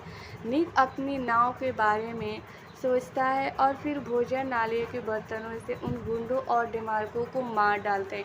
इसके बाद साइरस से निक से बिल और हवाई जहाज़ का टिकट लेने पर जोर दिया। निक माना गया और फिर लास वेगास से गाड़ी चलाकर निकल गया। साइमन वेस्ट ने कहा कि जैसन स्टेथम ने इस प्रोजेक्ट को खुद शायद 5 साल से अधिक समय में विकसित किया। एक समय ब्रायन डी पल्मा को निर्देशन के लिए चुना गया था, लेकिन वेस्ट ने समीक्षकों के लिए ही और भोजन नाले के लिए ही किया गया था। वेस्ट ने कहा कि जिस सिकपट पर फिल्म बनी है वह वही सिकपट है जो गोल्डमैन ने 3 साल पहले लिखी थी। बाद में उन्होंने विस्तार से बताया। वेस्ट ने कहा, सबसे पहले तो यह अच्छा था कि सिकपट इतनी यशतुदा थी, क्योंकि किसी भी बड़ी फिल्म में सिकपट लगातार बदलती रहती है। इसे स्टैनली टुची और सोफिया वर्गेरा जैसे अभिनेताओं को इसे बेचना भी आसान हो गया, क्योंकि उनके किरदार बहुत स्पष्ट रूप से तय थे। सिकपट में ऐसा कुछ भी नहीं है जो पुराना हो गया हो। इसमें कोई आतिशबाजी या तकनीक का इस्तेमाल नहीं किया गया है। फिल्म की शूटिंग 2030 की शुरुआत में न्यू ऑरलियंस, लुइसियाना में शुरू हुई। मुख्य फोटोग्राफी फरवरी 2030 में शुरू हुई। साइमन वेस्ट ने कहा कि तीनों मुकाबले चरित्र पर आधारित थे। वर्ल्ड वाइल्ड कार्ड का ट्रेलर 12 दिसंबर 2014 को रिलीज हुआ था। वेस्ट ने बाद में याद किया, यह एक ज़बरदस्त प्रोजेक्ट था। इसमें कई पन्नों की डायलॉग है। असल में यह एक ड्रामा है, यह कोई एक्शन फिल्म नहीं है बल्कि एक कैरेक्टर बेस्ड फिल्म है। जेसन हर सीन में लीड रोल में है और उनकी डायलॉग्स बहुत अहम है। मुझे पता था कि इन्हें इसमें दिलचस्पी लेगी। मैंने उनसे पूछा, क्या आप इतने सारे डायलॉग्स से खुश हैं? और उन्होंने कहा, हाँ, मुझे ये बहुत पसंद है, मैं ये फिल्म करना चाहता हूँ। तो मैं पहले दिन इस बात से बेखबर बहुत खुश हूँ कि डायलॉग्स ने लायंसगेट ने फिल्म को सीमित रिलीज और 30 जनवरी 2050 को ऑन डिमांड की माध्यम से रिलीज किया। वाइल्ड कार्ड बॉक्स ऑफिस पर फ्लॉप रही, जिसने $30 मिलियन के बजट के मुकाबले केवल $6-7 मिलियन कमाए। वाइल्ड कार्ड को आम तौर पर फिल्म समीक्षकों से नकारात्मक समीक्षाएं मिली। रटन टोमेटोज पर 56 समीक्षाओं के आधार पर फिल्म की अनुमोदन रेटिंग 30 है, जिसमें औसत रेटिंग 10 में से 485 है। साइट का मत है, जेसन स्टेथम के कट्टर प्रशंसक वाइल्ड कार्ड के कुछ हिस्सों का आनंद ले सकते हैं, लेकिन अन्य सभी एक्शन प्रेमियों को इसे देखने को आवश्यकता नहीं है। मोटा क्रिटिक पर 90 समीक्षकों के आधार पर फिल्म का स्कोर 100 में से 40 है। लॉस एंजल्स टाइम्स की बेटर से सर्की ने फिल्म की नकारात्मक समीक्षा करते हुए वाइल्ड कार्ड को अनुमानित बताया। उन्होंने अपनी समीक्षा सारांश देते हुए कहा कि वाइल्ड कार्ड ना तो रॉयल फ्लॉस है, ना फुल हाउस, ना ही 3 ऑफ एन काइंड। मुझे लगता है कि मैं जिस सब की तलाश कर रही हूँ वह है बस्ट, और बस्ट फिल्म के लिए ही बहुत जेसन स्टेथम के लिए भी बात किया गया था और समीक्षकों के लिए ही, वाइल्ड रिकॉर्डर्स के लिए ही प्रारंभिक। जेसन स्टेथम का जन्म 26 जुलाई 1967 को इंग्लैंड की डर्बीशायर काउंटी के शायरब्रूक में हुआ था। वे नर्तकी एलिन लिएटस और सड़क विक्रेता बैरी स्टेथम की पुत्र थे। उनके पिता ने किनरी द्वीप समूह में घर के पेंटर, कोयला खानी और गायक के रूप में भी तरह के काम किए। स्टेथम ग्रेट यारमाउथ चले गए, जहां उन्होंने शुरू में अपने पिता से स्थानीय बाजार में स्टॉल लगाने की पेशे को ना अपनाकर मार्शल आर्ट का अभ्यास करना चुना। वे फुटबॉल खिलाड़ी विनी जोन्स के साथ पले बढ़े, जिनके साथ उन्होंने बाद में अभिनय किया। जोन्स ने उन्हें फुटबॉल से परिचित कराया और स्टेथम ने स्थानीय ग्रामर स्कूल के लिए खेलना शुरू किया, जहां उन्होंने 1978 से 1983 तक पढ़ाई की। उन्हें गोताखोरी का भी बहुत शौक था और वे अपनी तकनीकों को निखारने के लिए प्रतिदिन अभ्यास करते थे।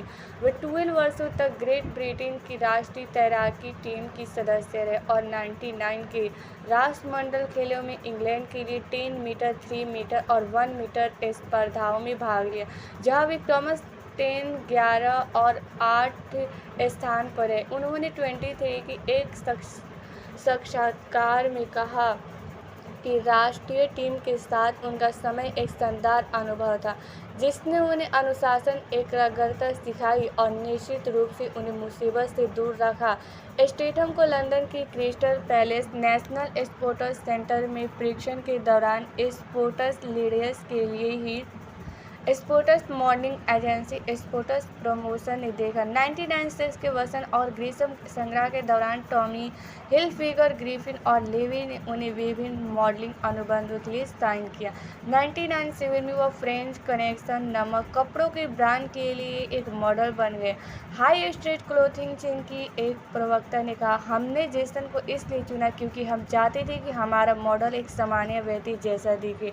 उनका लुक आज के समय के लिए बिल्कुल सही है, बहुत मर्दाना और बहुत ज़्यादा मेल मॉडल जैसा नहीं। हालांकि उन्हें अभी भी अपने पिता की नक्शेकदम पर चलते हुए सड़क पर सामान बेचने का काम करना पड़ा ताकि वे अपना गुजारा कर सकें।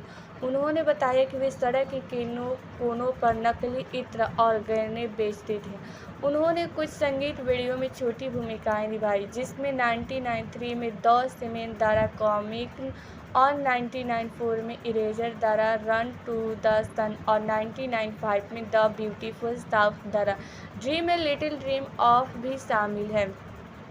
फ्रेंच कनेक्शन के लिए मॉडल के रूप में काम करते समय स्टेथम की मुलाकात नवोदित फिल्म निर्माता गाय रिची से हुई है, जो एक फिल्म बना रहे थे और उन्हें एक चालाक ठग की भूमिका के लिए एक अभिनेता की आवश्यकता थी। स्टेथम के बाजार में सामान बेचने के अतीत के बारे में जानने के बाद रिची ने उन्हें crime comedy thriller Lock, Stock and Two में कास्ट किया। फिल्म को आलोचकों ने और दर्शकों दोनों को खूब सराहा और स्टेथम को प्रसिद्धि दिलाने में मदद मिली। इस भूमिका के लिए उन्हें ही रिची के साथ स्टेथम बॉक्स ऑफिस पर $80 मिलियन से अधिक की कमाई की। स्नेच में अपनी भूमिका के लिए उन्हें £50 का भुगतान किया। इसके बाद वह हॉलीवुड में प्रवेश करने में सक्षम हुई और 21 में 2 फिल्मों दिखाई दी, विज्ञान कथा और action horror film Ghosts of Mars और विज्ञान कथा martial art action film The One. 22 में उन्होंने मार्शल आर्ट विचित्र Thai boxing a fighting charge 22 का वर्णन किया, जो 3 ऐसे व्यक्तित्व के जीवन का अनुसरण करते हैं जो बहुत अलग पृष्ठभूमि से आते हैं और सभी मई थाई का प्रशिक्षण ले रहे हैं। प्रत्येक की अपनी अनूठी प्रेरणाएं और कहानियां हैं क्योंकि वे अपनी अगली लड़ाई की तैयारियां कर रहे हैं। 25 में रिचर्डसन के स्टेथम को एक बार फिर अपनी नई फिल्म रिवॉल्वर में मुख्य भूमिका के लिए चुना, जो समीक्षकों और बॉक्स ऑफिस दोनों ही दृष्टि से असफल रही। उन्होंने 25 में स्वतंत्र फिल्म लंदन में एक नाटकीय भूमिका निभाई।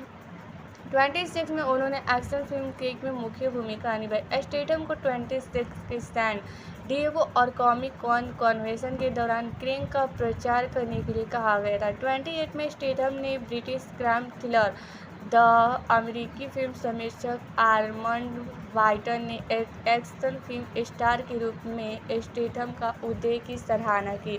डेथ रेस के अवसर पर वाइटर ने स्टेथम के किसी भी समकालीन फिल्म स्टार के ट्रैक रिकॉर्ड की प्रशंसा की। बाद में 28 में वाइट ने स्टेथम के लिए ही और रिकॉर्ड की प्रशंसा की। बाद में 28 में वाइट ने स्टेथम की ट्रांसपोर्टर 3 को एक नैतिक पॉप आर्ट का एक बेहतरीन उदाहरण बताया। एम्पायर मैगजीन की क्रिस हुविक ने फिल्म को एक निर्विवाद मामला बताया, लेकिन फिल्म को स्टेथम को एक नए एक्शन हीरो के रूप में स्थापित करने का श्रेय दिया, जो जैकी चैन की तरह ऊंची किक मारने में जितना सहज था, उतना ही रूखे सूखे डायलॉग बोलने में भी। 2009 में स्टेथम ने डेविड पीपल्स और जेनेट पीपल्स की तरह लिखित एक नई फिल्म विकसित करना शुरू किया। स्टेथम ने कहा, हम एक फिल्म बनाने की कोशिश कर रहे हैं जिसे डेविड पीपल्स और जेनेट पीपल्स ने लिखा है, जो एक पुरानी film the treasure of the Sierra Madre की तर्ज पर है। यह रीमेक नहीं है, लेकिन कुछ हद तक वैसे ही है।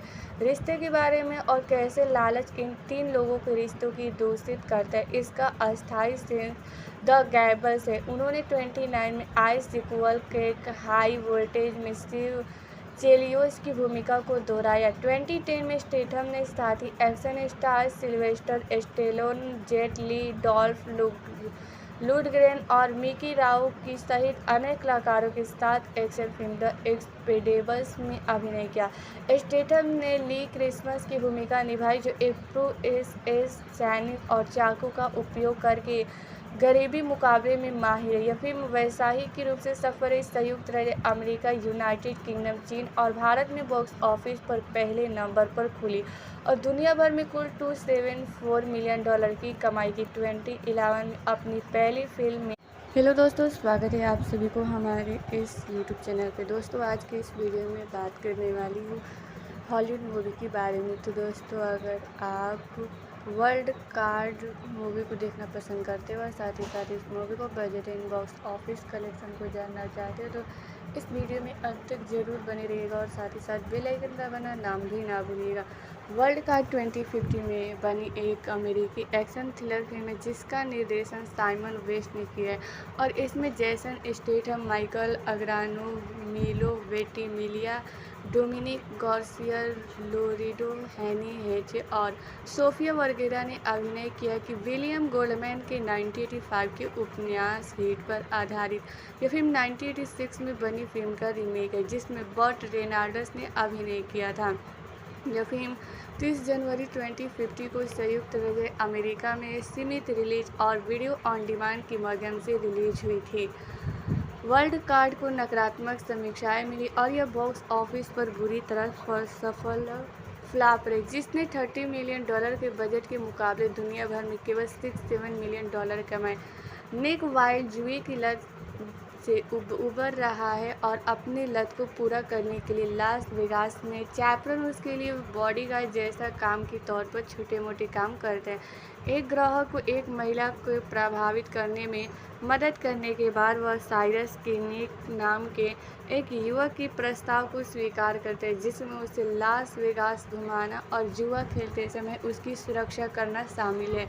एक रेस्टोरेंट में खाना खाते समय निक की वेंट्रेस दोस्त रॉक्सी उसे एक महिला हॉली को संदेश देती है, जो निक से अपने घर आने का अनुरोध करती है।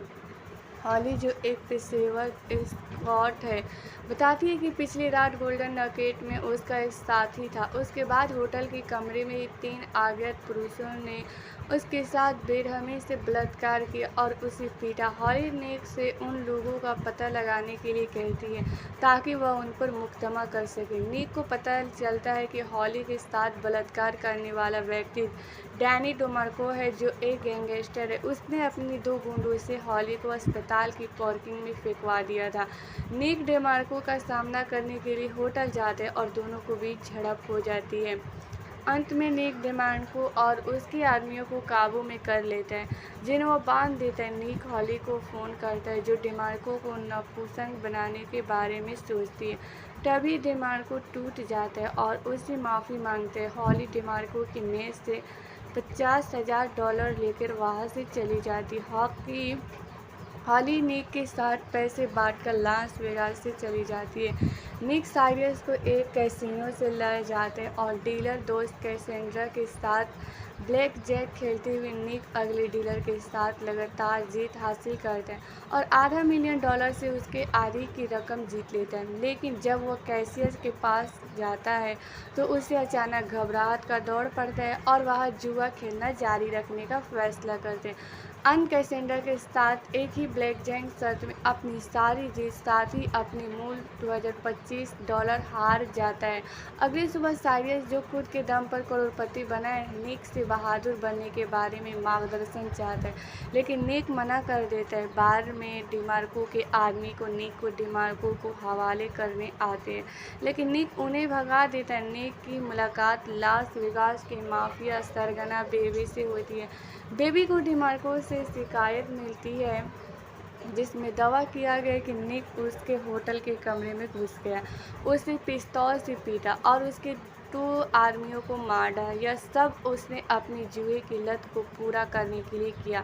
बेबी निक को डेमार्को के साथ एक कमरे में ले जाता है, जहां निक अपनी कहानी बताता है कि डेमार्को ने अपनी जान की भीख मांगने के बाद अपनी इज्जत बचाने के लिए अपने ही आदमियों को मार डाला और डेमार्को को गुप्तांग पर चोट का निशान है। बेबी डेमार्को से निक को गलत साबित करने के लिए अपनी पेट उतारने को कहता है, लेकिन वह मना कर देता है, चला जाता है। स्थानीय भोजन नाले में साइरस निक को उससे सीखी हुई बातों के बदले में $50,000 का चेक और कोस्टा का हवाई टिकट देने की पेशकश करते। तभी डेमार्को और उसके आदमी भोजन नाले में आ जाते। साइरस अपनी नई मर्दानगी का परिचय देते हुए जोर जोर से गाना गाता है ताकि निक का ध्यान भटकाकर भोजन नाले के पीछे वाली गली में भाग सके। निक अपनी नाव के बारे में सोचता है और फिर भोजन नाले के बर्तनों से उन गुंडों और डेमार्को को मार डालते हैं। इसके बाद साइरस से निक से बिल और हवाई जहाज़ का टिकट लेने पर जोर दिया। निक माना गया और फिर लास वेगास से गाड़ी चलाकर निकल गया। साइमन वेस्ट ने कहा कि जैसन स्टेथम ने इस प्रोजेक्ट को खुद शायद 5 साल से अधिक समय में विकसित किया। एक समय ब्रायन डी पल्मा को निर्देशन के लिए चुना गया था, लेकिन वेस्ट ने समीक्षकों के लिए ही और भोजन नाले के लिए ही किया गया था। वेस्ट ने कहा कि जिस सिकपट पर फिल्म बनी है वह वही सिकपट है जो गोल्डमैन ने 3 साल पहले लिखी थी, बाद में उन्होंने विस्तार से बताया। वेस्ट ने कहा, सबसे पहले तो यह अच्छा था कि सिकपट इतनी यशतुदा थी, क्योंकि किसी भी बड़ी फिल्म में सिकपट लगातार बदलती रहती है। इसे स्टैनली टुची और सोफिया वर्गेरा जैसे अभिनेताओं को इसे बेचना भी आसान हो गया क्योंकि उनके किरदार बहुत स्पष्ट रूप से तय थे। सिकपट में ऐसा कुछ भी नहीं है जो पुराना हो गया हो। इसमें कोई आतिशबाजी या तकनीक का इस्तेमाल नहीं किया गया है। फिल्म की शूटिंग 2030 की शुरुआत में न्यू ऑरलियंस, लुइसियाना में शुरू हुई। मुख्य फोटोग्राफी फरवरी 2030 में शुरू हुई। साइमन वेस्ट ने कहा कि तीनों मुकाबले चरित्र पर आधारित थे।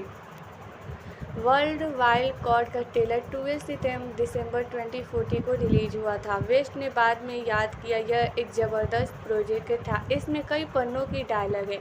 असल में यह एक ड्रामा है। यह कोई एक्शन फिल्म नहीं है बल्कि एक कैरेक्टर बेस्ड फिल्म है। जेसन हर सीन में लीड रोल में है और उनकी डायलॉग्स बहुत अहम है। मुझे पता था कि इन्हें इसमें दिलचस्पी लेगी। मैंने उनसे पूछा, क्या आप इतने सारे डायलॉग्स से खुश हैं? और उन्होंने कहा, हाँ, मुझे ये बहुत पसंद है। मैं ये फिल्म करना चाहता हूँ। तो मैं पहले दिन इस बात से बेखबर बहुत खुश हूँ कि डायलॉग्स ने लायंसगेट ने फिल्म को सीमित रिलीज और 30 जनवरी 2050 को ऑन डिमांड की माध्यम से रिलीज किया। वाइल्ड कार्ड बॉक्स ऑफिस पर फ्लॉप रही, जिसने $30 मिलियन के बजट के मुकाबले केवल $6-7 मिलियन कमाए। वाइल्ड कार्ड को आम तौर पर फिल्म समीक्षकों से नकारात्मक समीक्षाएं मिली। रटन टोमेटोज पर 56 समीक्षाओं के आधार पर फिल्म की अनुमोदन रेटिंग 30 है, जिसमें औसत रेटिंग 10 में से 485 है। साइट का मत है, जेसन स्टेथम के कट्टर प्रशंसक वाइल्ड कार्ड के कुछ हिस्सों का आनंद ले सकते हैं, लेकिन अन्य सभी एक्शन प्रेमियों को इसे देखने को आवश्यकता नहीं है। मोटा क्रिटिक पर 90 समीक्षकों के आधार पर फिल्म का स्कोर 100 में से 40 है। लॉस एंजल्स टाइम्स की पेटरसन सर्की ने फिल्म की नकारात्मक समीक्षा करते हुए वाइल्ड कार्ड को अनुमानित बताया।